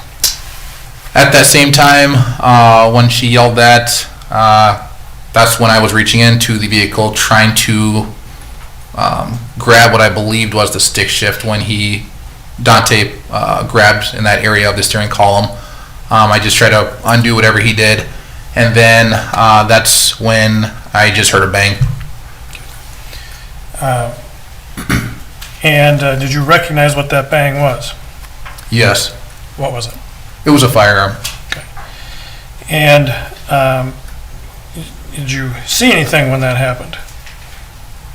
Yes, What did you see? I just seen just a flash, smoke, and at the same time, I suppose a firearm. It was a gun. And when you heard Ms. Potter say taser, taser, what should you have done when she deployed her taser? That's when you yell taser, taser. It's to notify officers that are around you to basically back away, so that way you don't get hit with the taser as well. And when you heard this bang and you saw a flash and a firearm, did you know who it was? Whose gun it was, I guess would be the question. No, I did not at the time. I just knew that it wasn't Daunte's because I was able to see his hands. And did you get hit by anything when this bang went off? I believe I did get hit in the face with a projectile, yes. You were using what was your duty weapon at the time? Glock 17, 9mm. And is that Brooklyn Center's standard issue firearm? Yes, or it is a Glock 19. And you've trained before that day on a Glock 17 or 19? What was that? You've trained before with that firearm? Yes, only the one that I carry for work is the one I use, yes. And you're familiar with how it discharges or in which direction it discharges a casing? Yes, Which direction does it discharge? to the right. And were you to the right of Officer Potter or to the left? I was to the right.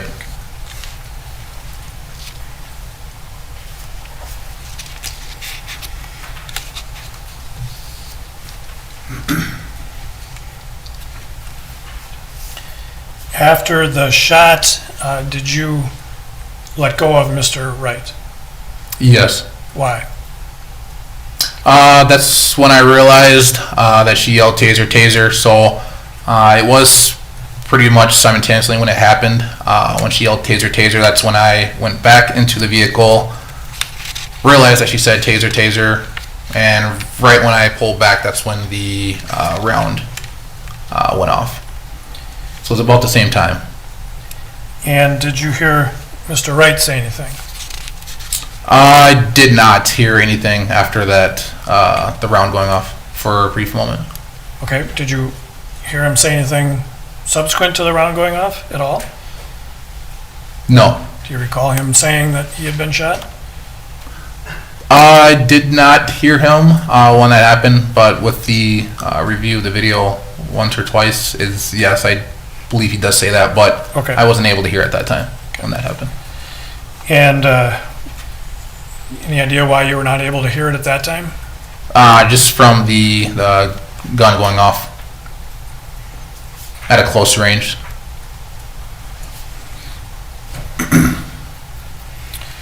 At the moment that you heard the shot go off, did you see where Sergeant Johnson was? No. And after the shot went off, did you back out of the vehicle? Yes. Well, I guess that's kind of a bad way to phrase the question. Were you even in the vehicle at the time? I was partially in the vehicle, yes. I would say my duty belt and up was probably in the vehicle when the shot went off, yes. And you had a hold of Mr. Wright at that point in time? Only with the right hand I didn't. And so after the shot then, what did you see the vehicle do? At that point, I jumped back, and I do believe that's when I was able to see Daunte put the car in drive, and the car just took off eastbound. And did you see where it went? Yes. And I'm going to put Exhibit 1 back up on the screen for you, if you could, please. And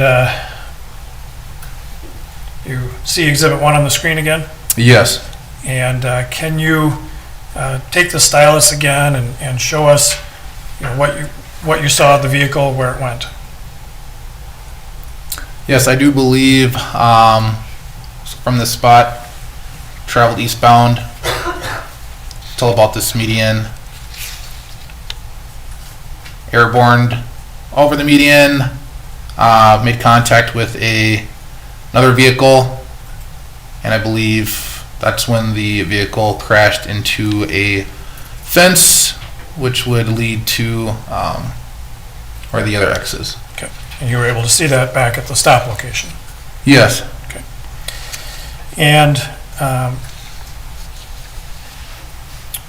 what did Officer Potter do after the vehicle left? Immediately, right when the vehicle takes off, I turned back, first looked at Sergeant Johnson, then I looked at Officer Potter, and I realized what had happened, and immediately I seen Potter, I believe, having her hand, or firearm, or a taser. I don't know if they were both out at the same time, but that's all I seen, and immediately she became hysterical and stated that she shot him. And did you see her place her firearm back in her holster? Yes. And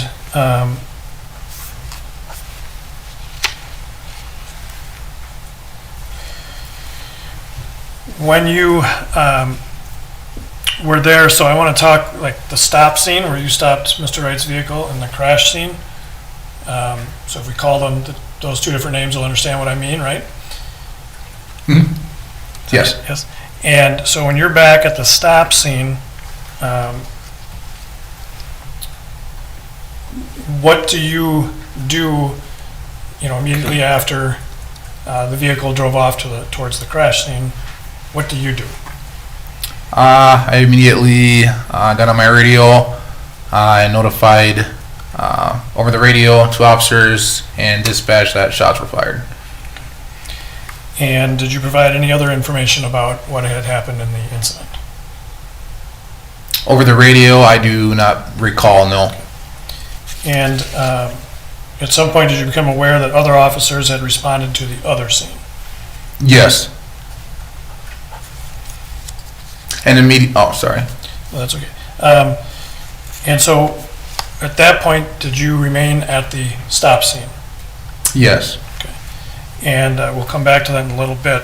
And when you were working that day, did your squad car have a dash camera? Yes. And were you also wearing body cameras? Yes. And is that true every day you worked as a Brooklyn Center police officer, that you had a body camera and a dash camera? Yes. And have you had an opportunity to review both the dash camera and your body worn camera video from the incident? Yes. And have you also had an opportunity to review the body worn camera from Officer Potter's body worn camera from the incident? Yes. And before court, did you have a chance to look at pieces of those videos that we intend to show you today in court? Yes. And did you recognize those as being accurate recordings of what happened that day? Yes. Before we start with those, the first dash camera that we have, there's no audio for a period of 30 seconds. Do you know why that is? Yes. Why is that? When you initially activate your lights on your in your squad car, the dash cam and the body cam has a delay of 30 seconds with audio because it records everything that is happening 30 seconds before you, to the time you hit the record button, either by initiating your traffic lights, hitting the button on your body cam, or manually hitting the record button on the arbitrator, which is the record button on the actual dash cam. So you end up with 30 seconds of video with no audio, essentially, correct? Yes. And so turning on your lights activates the camera and eventually the audio. Yes. And so I'm going to show you now Exhibit 10. And this is a composite video, 2 videos of both your body-worn camera and your squad camera. Is that correct? Yes.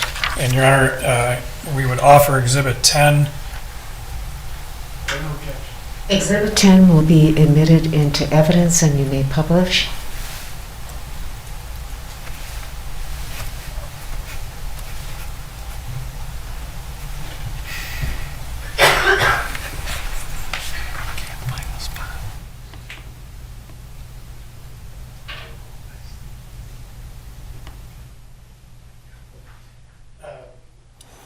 And earlier you testified about what some of what was going on here, and so I just want to kind of ask you a few questions about that. This is following the vehicle and the stop, correct? Yes. All right.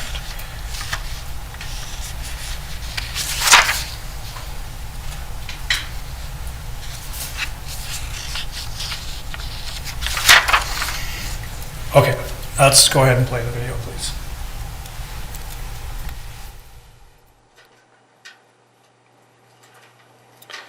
Now, while we have no audio, this in the bottom right corner is your dash camera, correct?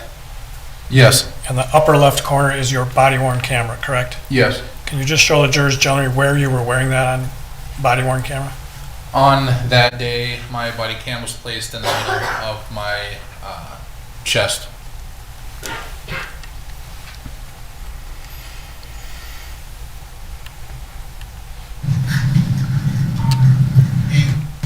A Union Boy yellow.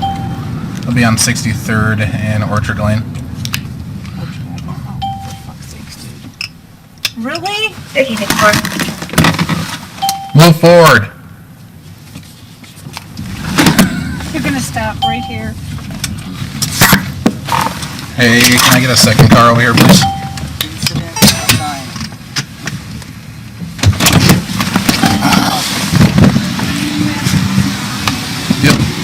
I'm going to pause it there really quickly, to just have a couple of quick questions. There was a female voice there we heard saying, "Really?" Do you recall that? Yes. And can you tell us whose voice that is? Officer Potter. Okay. And then there was a time when you said, "Get a second car here, please." Do you recall hearing that? Yes. And is that when you're calling on the Brooklyn Center radio to get another car? Yes. All right. And, okay, let's continue playing then. Thank you.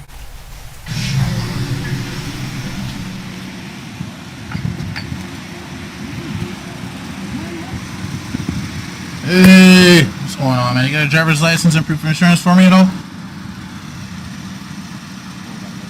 You don't have a driver's license? Okay. What's your name? You're Daunte? Okay, gotcha. Well, there's a couple things reason why I stopped you. The air freshener hanging down there. Yep, give me that. And then our other question is your tabs. Yeah, they're expired. I'm getting them at the moment, but due to Corona stuff, they've been taking slow. I haven't set up an appointment. Okay, okay. Do you have any, who's the car registered to? My brother. What's his name? Okay. Alright, do you have insurance for the vehicle then? You got any type of identification at all? Yeah.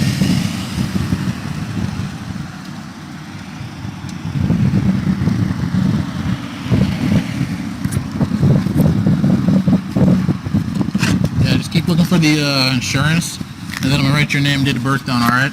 So. What's your first name? How do you spell it? D-A-U-N-T? Okay. T-E? Okay. What's your middle name? R-I-U-S? Okay. What's your last name? Okay. And then what's your date of birth? 27, 2000. Okay. Sounds good. right, just keep looking for that. Oh, you don't have a driver's license, you said, so, So my brother would have to come in. where do you stay at? Okay. That's why I was on my way. Okay, I got you, man. What's an address for you said? 2814 2814 Northwood Drive. Northway Drive. What's the phone number for you? Okay. 3360. Okay. Alright. So I'm assuming there's just no insurance in there then, or? That looks like it. So this is definitely not it. That expired in 2017. So, does your brother have a valid driver's license? Okay. Dallas, okay. Let me see that again, the insurance there. You said, so it should be registered to him, right? Okay. Does this name insured is Taylor R. Pagel? So, Corvette and Buick.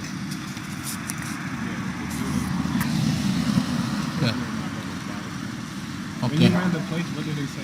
It came back as Dallas, yeah. So just want to make sure, okay. All right. Well, just sit over here back, man. Just keep looking for the insurance, okay? Okay.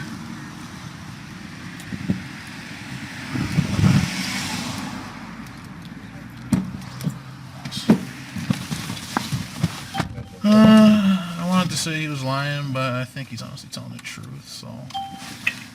Who is it? Just left with a blue matrix 058 Union Victor. Alan was heading on the frontage road toward Daunte. Minneapolis. So.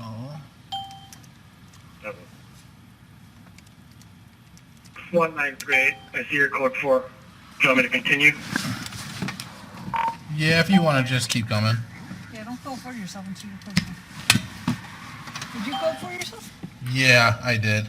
05 to 19. Not sure where you are, but I'm about 30 blocks out. Yeah, don't code for yourself until you know who you got. 67. Okay. Then I'll continue until, Right, because somebody's had warrants. Okay. Okay. Just don't run him that way. You might not come up with the right one if you gave the wrong name, right? Just run him as Daunte Wright. No, just run him like you were in DBS. Yeah. Just don't put all that other information in it. Oh. See what it gives you.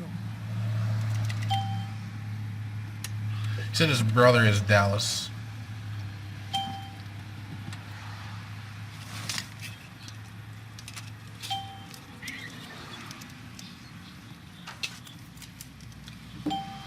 Your incident has been updated.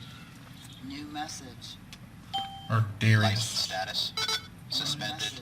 Male. State records hit. See? Don't want to code for yourself.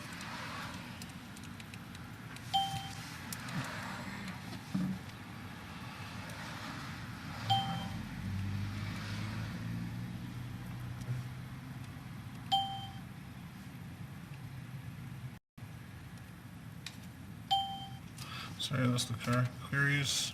Keep going. It's got a gross. Daunte Wright. Weapons violation. And it smells like marijuana in the car, so second one we got. 3238 Central Person.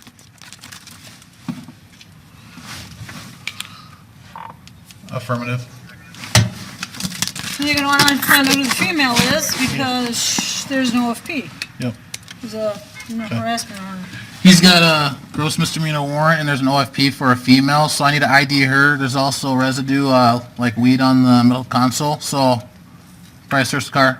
Apparently the car is his brother's. You want to tell him what the warrant's for? Warrant is for the weapons violation. Has been updated. So, Daunte Wright. Daunte Daunte Wright? Wright. Aren't those the Wright brothers? Not the ones that fly, but the other one? Hey, so I'm just gonna get him out and I cuff him up. I mean, he's got a warrant, so I'm just gonna get him cuffed up.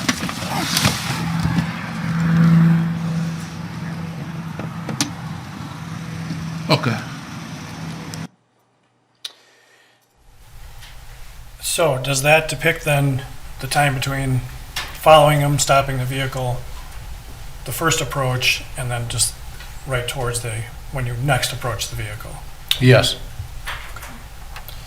And the officer that appears off to the right outside the car, who is that? Sergeant Johnson. And I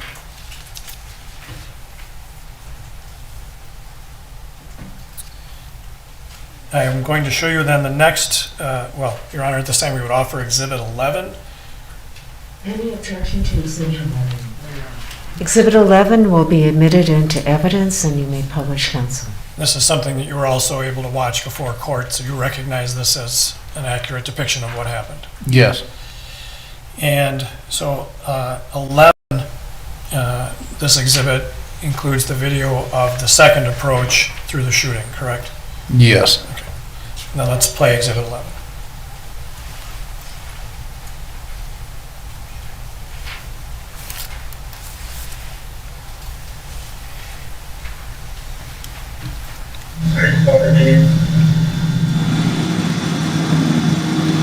Hey Dante, alright, right here, do me a favor, just step up and I'll explain what's going on.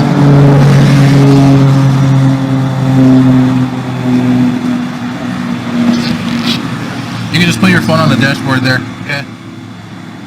And then the paper. I'll explain all that in a second, okay? Just turn around, put your hands on your back.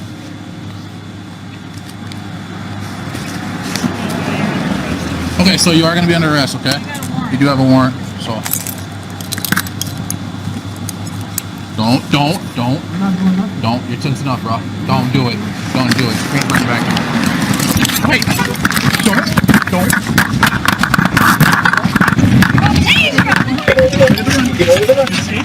Stop. Taser! Ah, he shot me. Get in the car. Yes! I grabbed the wrong fucking gun!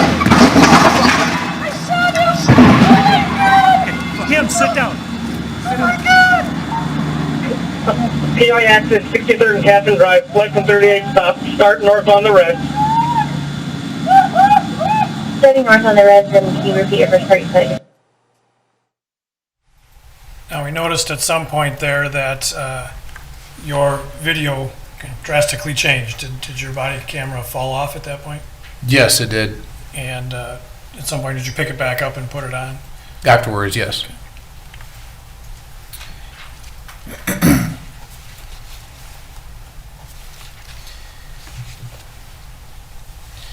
I'm next going to show you Exhibit 13. Do you recognize that as the body-worn camera video from Officer Potter at the time that depicts the encounter there from her body camera? Yes. You'd offer Exhibit 13? Exhibit 13 will be admitted into evidence and you may publish.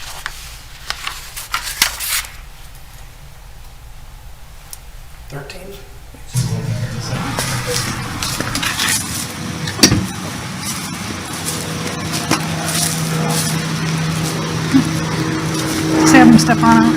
Hey, Duante. Alright, man, here, do me a favor. Just step up to the car.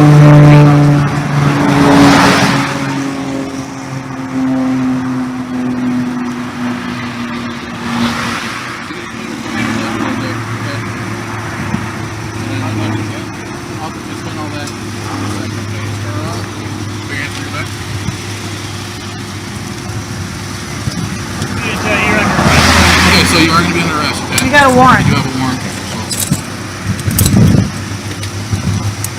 Don't. I'm not doing nothing. Don't. You're tensing up, bro. I'm Don't not do it. touching nothing. Don't do it. Cramp on your back. Hey! Don't. I'll tease you! Stay down. I'll tease you! Taser! Ah, he shot me. Oh my shit! I just shot him. Yes! I grabbed the wrong fucking gun! I shot him! Oh my god! Oh my god!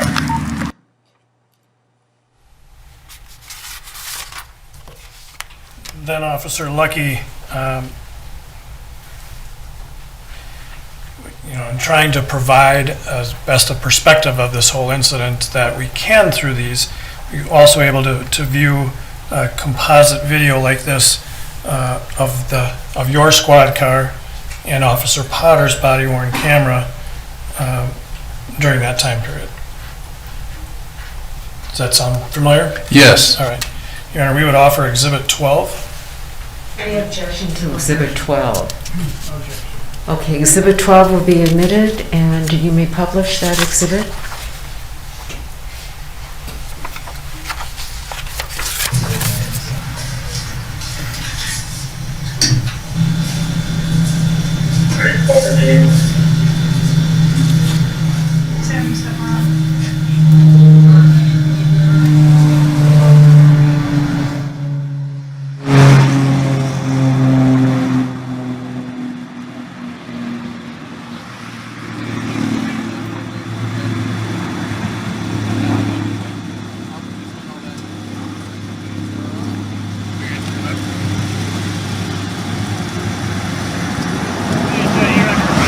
Okay, so you are going to be under arrest, okay? You got a warrant. You have a warrant.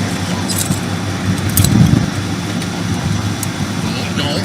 I'm not doing nothing. Don't. You're tensing up, bro. not Don't do it. tensing up. Don't do it. You're getting back.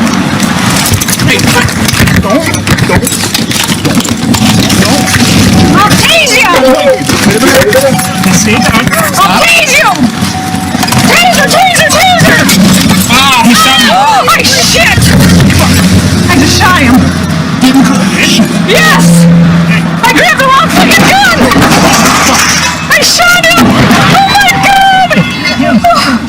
Oh my god! PI access 63rd and Captain Drive, flight from 38 start north on the red.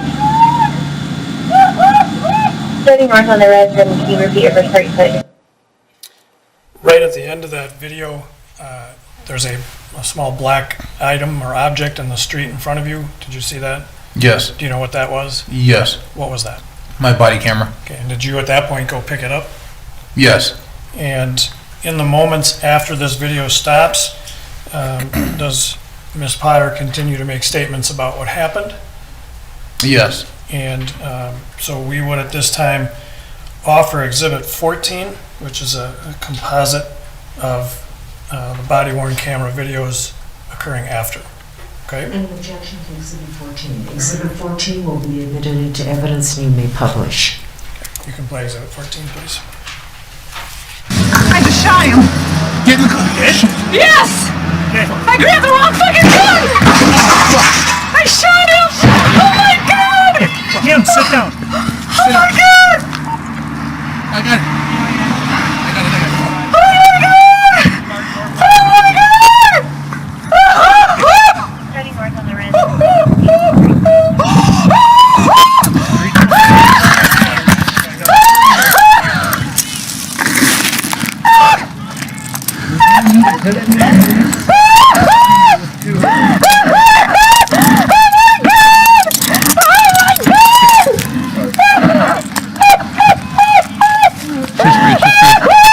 Are you okay? Just breathe. Just breathe.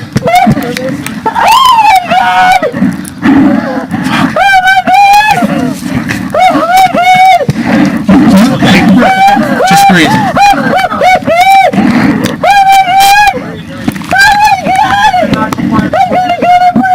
No, you're not. No, you're not. Oh my god! Kim, that guy was trying to take off with me in the car. It's okay. Just breathe. Oh my god! Oh my god! He's still okay. Breathe. Oh my god! Breathe. Oh my god! Kim, take a breath, Oh my god! Kim, take a Oh my breath. god! All right. Okay, 2 rigs, phase them a couple blocks out. Oh my god! Oh my god! Driver, stop breathing. Oh, no! They're not breathing. No, no, just go. Get here in the red. Oh my god!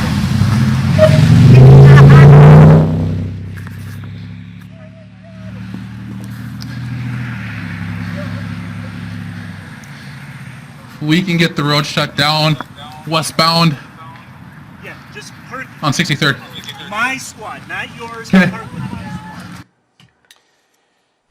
Officer Lucky, during that video, there's a point when Ms. Potter is on the ground and she says something about prison and you said, no, you're not. Do you recall what she had said about prison? I do not recall exactly what she said about prison. Okay. Did you hear it on the video today? Yes. What did she say? She said, I'm going to prison. And then you said, no, you're not, right? Yes. Okay. So you had heard her at the time? Yes. And at the end of that video there's some talk about blocking traffic and moving a squad car. Can you explain, just for the jury, basically what you did then to help secure that stop scene? Yes, so what I did, there was, I got on my radio, other squads that were en route to the scene. I knew that we needed to leave our cars there, and I wanted to at least have the west side of the street on 63rd Avenue of Orchard Avenue shut off so cars can't come through. And were you able to do that? Yes. How did you do that? At that point, I was directed by Sergeant Johnson to take his squad, and that is when I jumped in his squad car and parked it in the middle of the road to block off traffic. And did you then remain at the scene of the stop there for some period of time? Yes. Do you recall approximately how long you were there?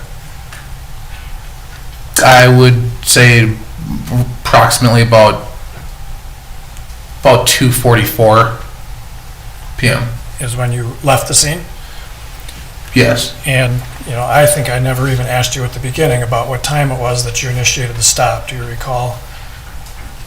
Yes, the initial stop, I believe, would have been 1:54 p.m. And so you were still there at the scene at 2:44. How did you leave the scene? I left. I was partnered with a officer from an outside agency who accompanied me. I sat inside of her squad car and until one of my sergeants arrived and had further directions for me. So because an officer was involved in this situation, there are certain procedures that get followed, correct? Yes. And so you weren't involved in any further investigation of the incident, either at the stop scene or at the crash scene? No. And you were eventually driven from that scene back to the police department? Yes.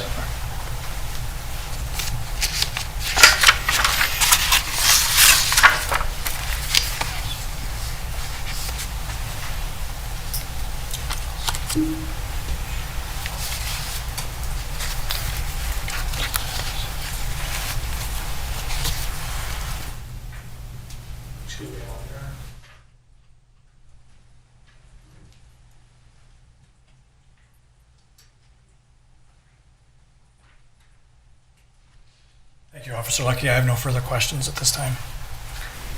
All right. Okay, counsel, you may cross.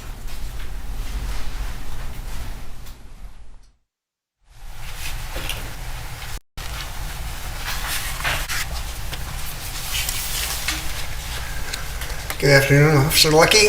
We've met once before. Yes, good afternoon. On that last video that we just saw, there's a voice that appears and says, Kim, that guy was trying to take off with me in the car. Remember hearing that? Yes.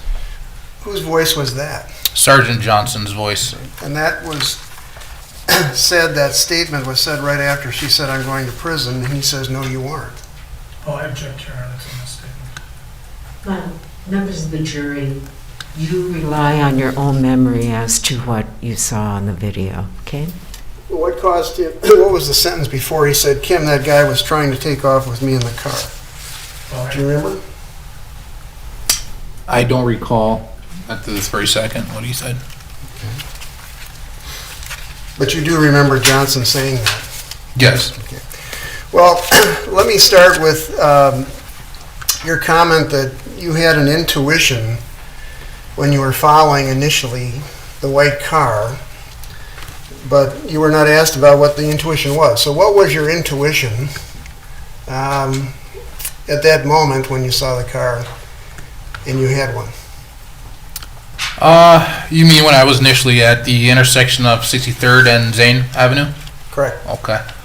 Initially, my intuition was the fact that it is a high crime area. That area is known for a lot of shootings. For me, it was the behavior of the vehicle. It's the hesitation from the beginning that the right blinker was on following the left turn lane. Is this a high crime area for guns as well? Yes. And for drugs? Yes. And your intuition is formulated by a number of things, but among them is that you've been in this area all your life. Yes. And know the streets as well as anybody. Yes. And you rely on that kind of hunch, do you not, on your daily task of being a police officer? Yes. It's kind of gut instinct, isn't it? Yes. And that was one of the reasons, your gut instinct, your intuition was one of the reasons you were following the car, right? Yes, one of the reasons. Okay. And you ran the plates, found that the tabs were stale, and then you had a reason to stop the car. Is that right? Yes. So you wanted to find out what was going on. Yes. Because you had an intuition that something else was going on besides the tabs. Yes. Okay. You didn't quite know, but you were curious. Yes. Okay. And there was nothing wrong with you stopping the car for the reasons you said you stopped it, right? Correct. No. Now you're with former Officer Potter, and she's your FTO, but you're making the decision to stop the car, are you not? Correct. Yes. The way this works is that she supervises you, of course, but you can make your own independent evaluation of what to do, and then she kind of coaches you through it after the fact. That's kind of how it works, right? Yes. And you've been on several shifts with her before, you mentioned, right? Yes. And you weren't exactly a novice police officer. You'd spent some time in Gaylord and up on the reservation, so you've done a lot of stops, haven't you? Yes. Okay. So,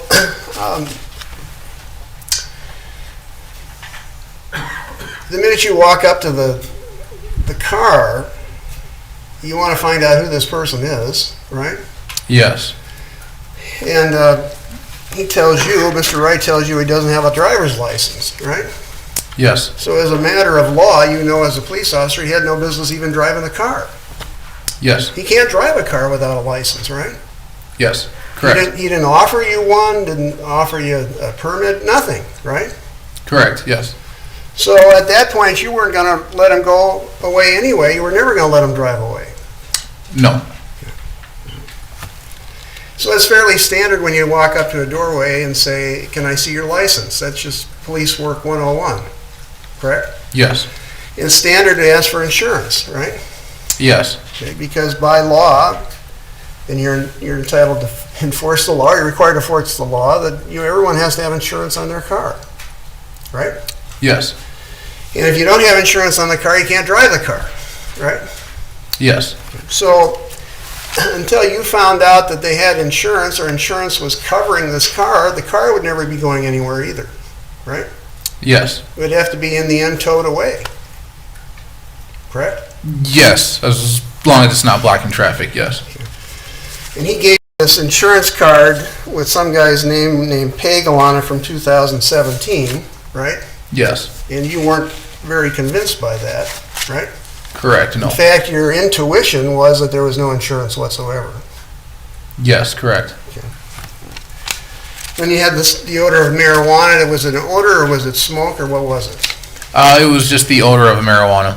I did not see any smoke. And you saw the shake around the car, right? Correct, on the middle console. Okay, and it's illegal to have marijuana inside a car, is it not? Yes. And it's illegal to be impaired by marijuana, although you couldn't tell at the time, but that's another infraction that could be in play here, right? Correct. So you had a number of concerns about him, right? Yes. And your intuition that something was amiss was validated almost immediately. Yes. But you were required to do more. And what you're required to do is check for warrants, right? Yes. I mean, this is police work 101 as well, right? Yes. I mean, it's nothing unique to Daunte Wright, what you were doing, right? Yes.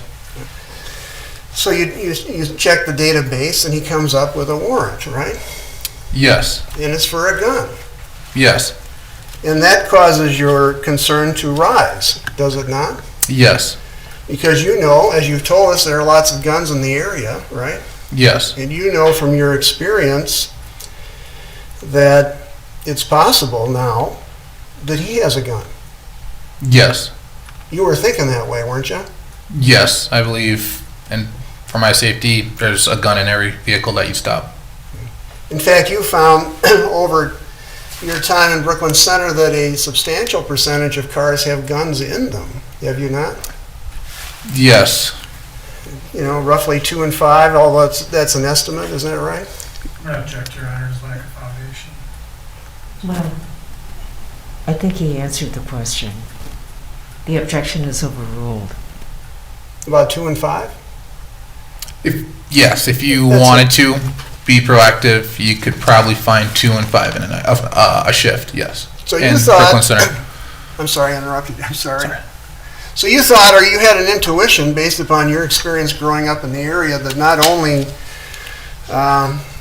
might he have a gun, but it might be on his person, right? Yes. And if it's not on his person, the gun could be in the car, right? Yes. And one of the places that the gun's often placed in a car that you stop is in the console, right? Yes, sometimes. Yes. Or it could be in the left driver's door, for that matter, as well. Yes. It could be accessible to him, right? Yes. So your safety concerns have accelerated here while you sit there, isn't that right? Yes. Because you know that one of the most dangerous things you do in your work is a traffic stop. Yes. It's unpredictable. Correct. You don't know what the driver's going to do, right? Yes. Then you get the harassment order, right? Does that come up on the same computer page that the bench warrant has? Yes, it does. Okay. And the harassment order indicates that someone has filed a restraining order against him, right? Yes. And it's a female, you know that. Yes. We're not going to mention any names here, but to get a harassment order, you know that they went to court. Whoever got it went to court, convinced the court or a judge to issue it, right? Yes. Okay. And you know from your time as a police officer that you got to find out who that person is, obviously, right? Yes. You also know that sometimes the same person in the harassment order reconciles, even though they're not supposed to, and continues to see the person, right? Yes. Now, the bench warrant for the gun left you little discretion as to what you should do, right? Yes. You couldn't let him go. No. The court has ordered you to arrest him, right? Correct, yes. Particularly for a gun charge. Yes. Okay.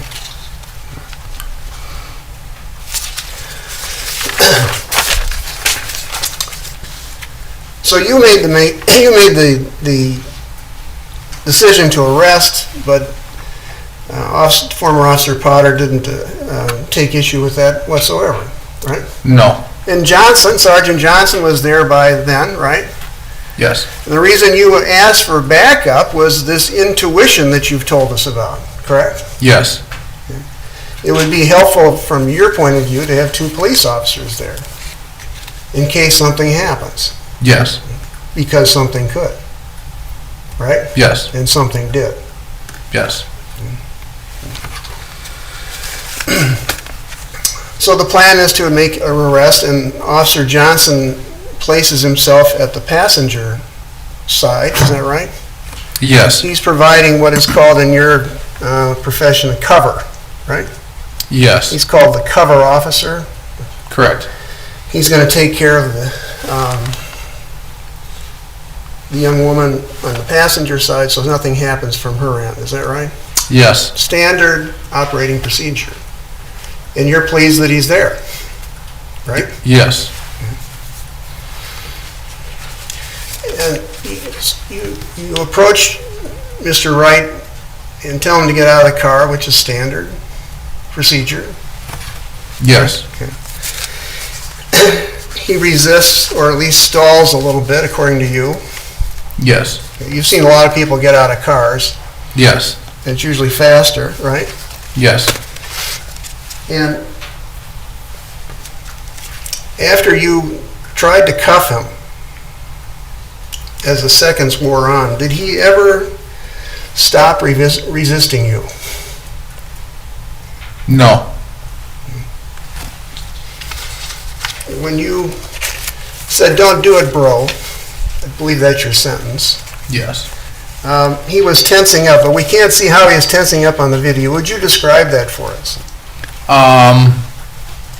Basically, it was right when I placed the handcuff on his left hand. He just attempted to pull away from my grip from his fingers. That's what he did. It was an immediate jerk, and I was able to still hold on. So when he, if I may interrupt you, when he felt the steel Yes. on his skin, he pulled it right away. Yes. He wasn't going to let you do it. I don't know, but he didn't. And when you said, "Don't do it, bro," you were warning him to not only comply, right? Yes. But you're also warning him not to do anything else, right? Yes. And did he follow your advice? No. It appeared from your point of perspective that he knew what you were saying, right? Yes. He could understand you. Objection, Your Honor, foundation. The objection is overruled. You may answer. He could understand you. Yes.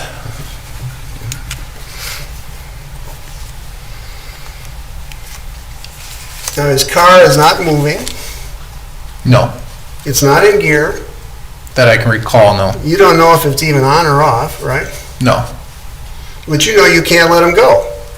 Yes. You can't let him drive away. Correct. Because if he drives away, that's another felony, fleeing a police officer. In a motor vehicle, yes. And you also know that if he takes flight in a motor vehicle, it's going to be fast. Yes. But you've seen that before. Yes. And in your view, the fleeing a police officer in a motor vehicle is a dangerous felony.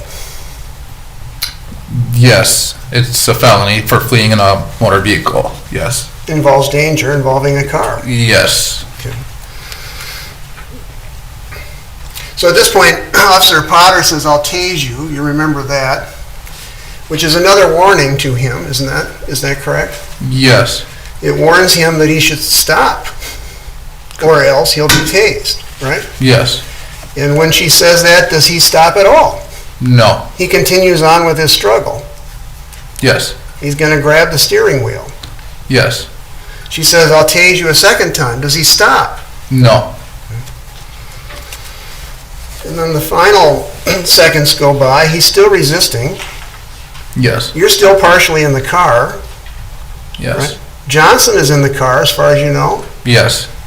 He's in a vulnerable position if he drives away, right? Yes. You're in a vulnerable position if he drives away. Yes. If he takes off, you could be seriously injured Yes. or die. Yes. Johnson could be as well, Yes. or die. Yes. Officer Potter yells, "Taser, taser, taser." That's easily heard, isn't that right? Yes. That's consistent with the training you have received for tasers. Yes. Right? It tells everybody what's going to happen, right? Yes. And when she says taser, taser, taser, does he stop? No. He just keeps going. Yes. And then the shot is fired. Yes.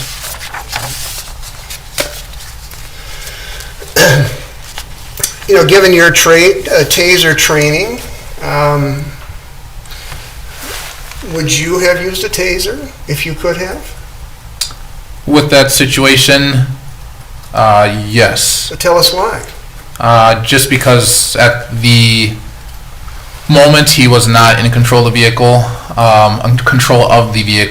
and in our policy it is, as long as they don't have control of the vehicle, it would be feasible. And did he have control of the vehicle when she shouted, taser, taser, taser? In my opinion, no.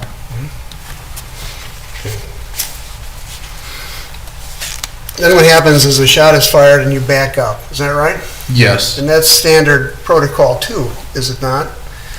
Yes. Because if you're touching the person who's being tased, you could be subject to a charge as well? Possibly, if you have contact with the darts and the wires on the taser. Nothing in your training for tasers requires you to step back 7 feet away in this kind of situation, does it? No. Sometimes you have to have control. Sometimes you can have control of the person that is being tased. You can still physically grab onto them. You can shoot from a very short range, in other words. Yes. And you're trained accordingly.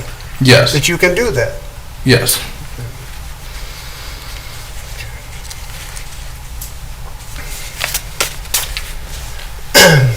So what you were trying to do is stop him. Yes. From fleeing. Yes. And arrest him, right? Yes. Okay. And there was a... and you knew if he drove away, he'd go pretty fast, or that was your intuition, right? Yes. And in fact, what happens here is that the taser said the shot is fired and he leaves quickly. Is that right? Yes. It looks to us on the video, I want you to tell me if my observation is right, that he puts the pedal to the metal and he's gone. Yes. Which is a dangerous act too, driving a car that fast. Yes. In fact, within moments he's in another accident, right? Yes. Within seconds, really. Yes.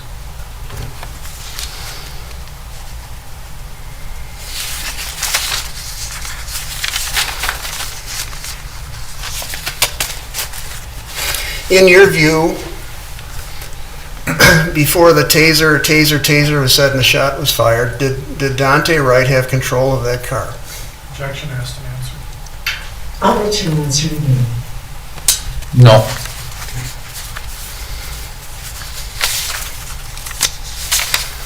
Can I have just a moment? Yes.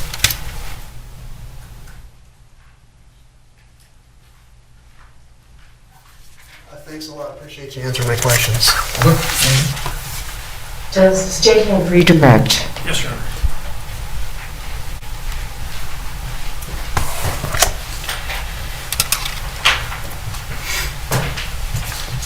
Thank you, Your Honor. Officer Lucky, Mr. Eng did a nice job of leading you through a whole series of questions. His questions much longer than your answers. And I think towards the end, your last answers were that Mr. Wright really put the pedal to the metal after that, right? He stepped on the gas pedal pretty hard. So the whole point of using a taser is neuromuscular incapacitation, right? Yes. You're familiar with that from your training. Yes. And when somebody gets tased and they're subject to neuromuscular incapacitation, they don't have control over necessarily over their muscles and their body control. Yes. And that's why you don't tase people who are in a position to operate a vehicle, right? Yes. Because if you tase somebody and neuromuscularly incapacitate them, the vehicle becomes an unguided hazard. Yes.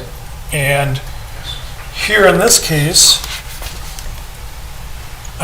you're not really blaming Daunte Wright for crashing his car when he had been even more than hit with a taser, had a Glock hollow point bullet put through his chest. Correct, no. Wait a second, this objection leaving, this is not reading right. Yes, the objection is sustained, counsel, please.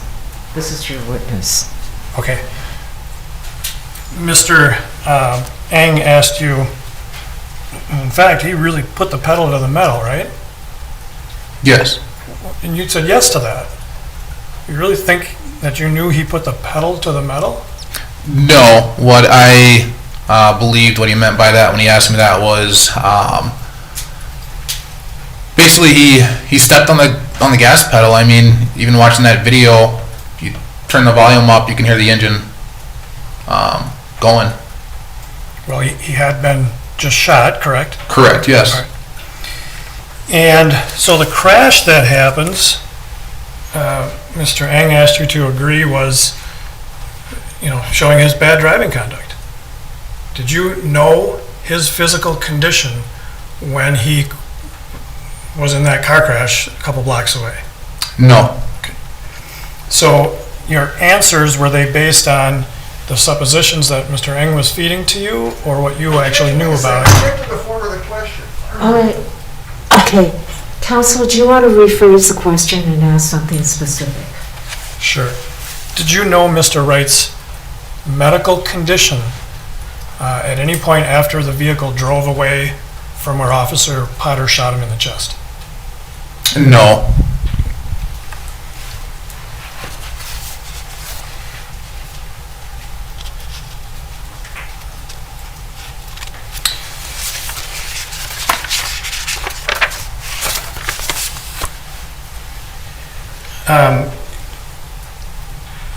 Did you feel like that day when you were acting on a hunch you were doing good police work? Yes. And that was important to your career as a police officer? Yes, that's what I signed up for. Yep. And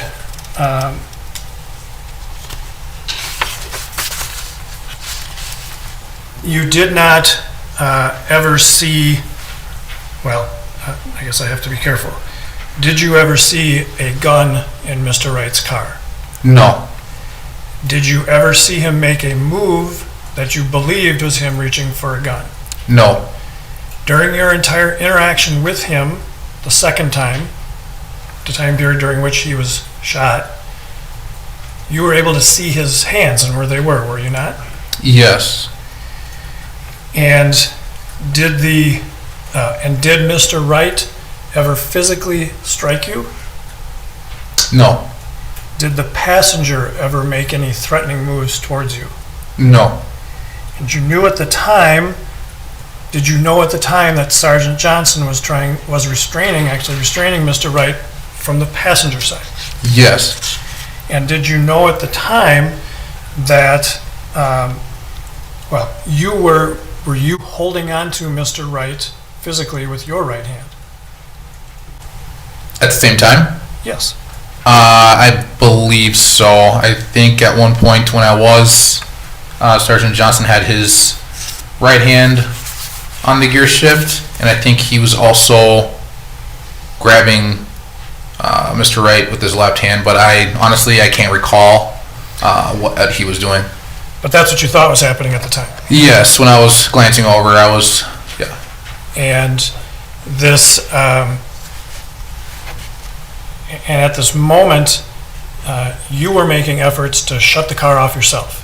At one point, yes. Because you thought did you think Mr. Wright was trying to start to put the car in gear and drive away? Yes. And so the decision you made at that time was to stay hands-on with him and try to stop him from driving the car that way? Yes. There were, how many squad cars were parked behind Mr. Wright's car at the time? There would have been two, mine plus Sergeant Johnson's. And how many police officers were there at the scene with Mr. Wright at the time of the second confrontation? 3. And the other 2 officers were both, how many years of experience did each of those officers have, do you think? Objection beyond the scope at this point. The objection is sustained. Okay. So you were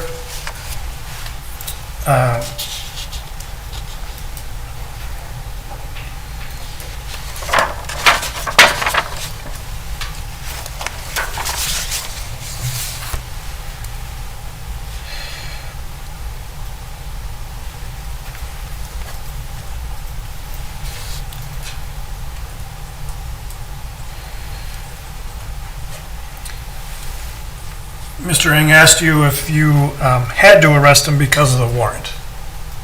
And I think you said you did. I don't dispute that. But as a police officer, do you have discretion over the amount of force you use to accomplish an arrest? Yes. And the amount of force that you chose to use was placing your hands on Mr. Wright and trying to pull him out of the vehicle and shut the car off. Yes. And did you know at the time that that too was the same amount of force that Sergeant Johnson was using? Yes. And when you heard Officer Potter first say she was going to use her taser, you didn't pull yourself out of the vehicle at that time? No. In fact, you did not. Well, did you take yourself out of that vehicle anytime before the actual shot? At one point I did, yes, and I do believe I went back into the vehicle. Okay. So you weren't,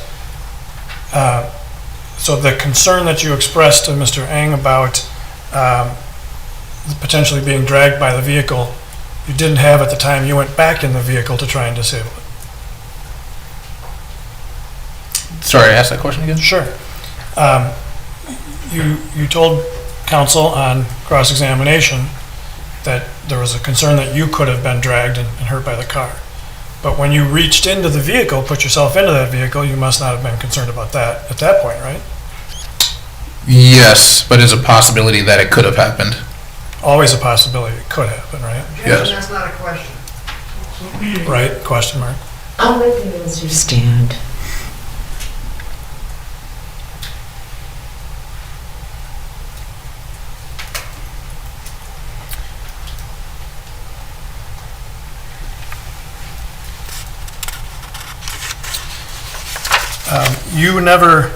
Did you ever see Mr. Wright turn on the ignition to the vehicle?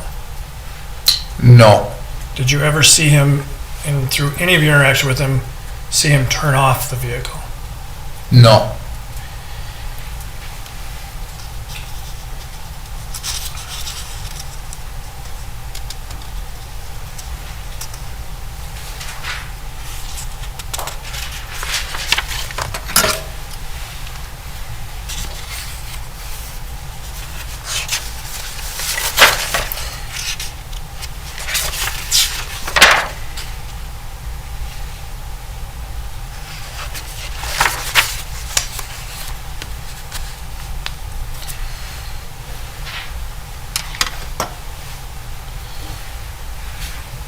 If Mr. Wright had driven away without being shot by taser or by gun, you could have followed him at regular traffic speeds, could you? Could you have? Yes.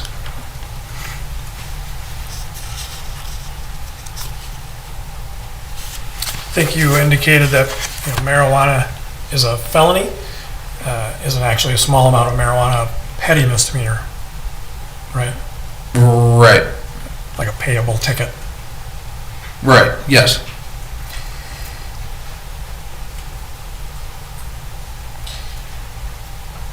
So you had told counsel that it's a high crime area.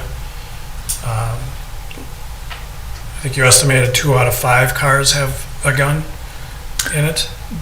Not an exact number, but just my experience working with guys on the street, it's, yes. Okay. The only gun you saw that day was the one that Officer Potter drew and shot Mr. Wright with. Objection meeting. The objection is sustained. Did you see any other gun than the one that Officer Potter used to shoot Mr. Wright? Same objection. This is beyond the scope of the crossing. The objection is overruled. You may answer. No. I have nothing further, Your Honor. Mr. Army, cross? No. Okay. Thank you. You may step down, officer.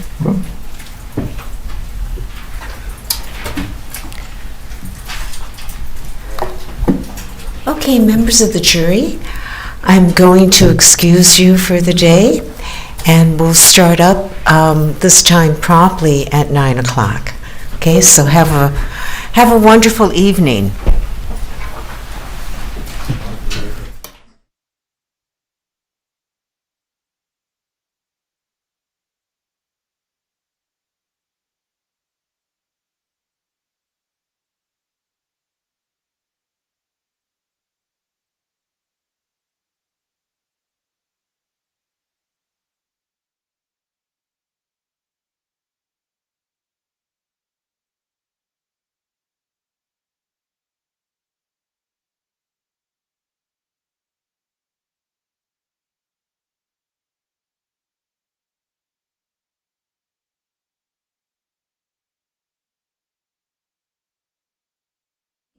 Can you tell us what witnesses you expect to call tomorrow?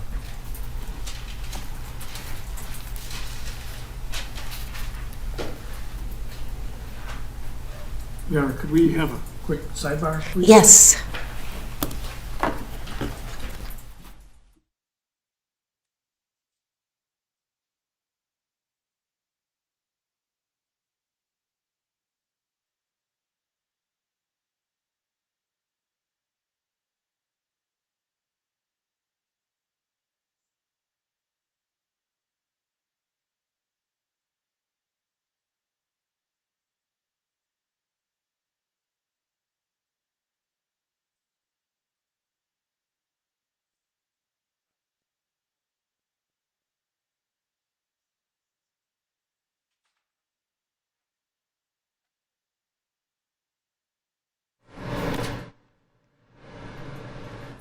All right, counsel, we'll start up again at 9 o'clock, and I know you always get here a little early. If anything comes up that you need to talk to me about, I'm always here at 8, and so is my staff. So let's try to get any issues ironed out before, so we can start out at 9 o'clock promptly.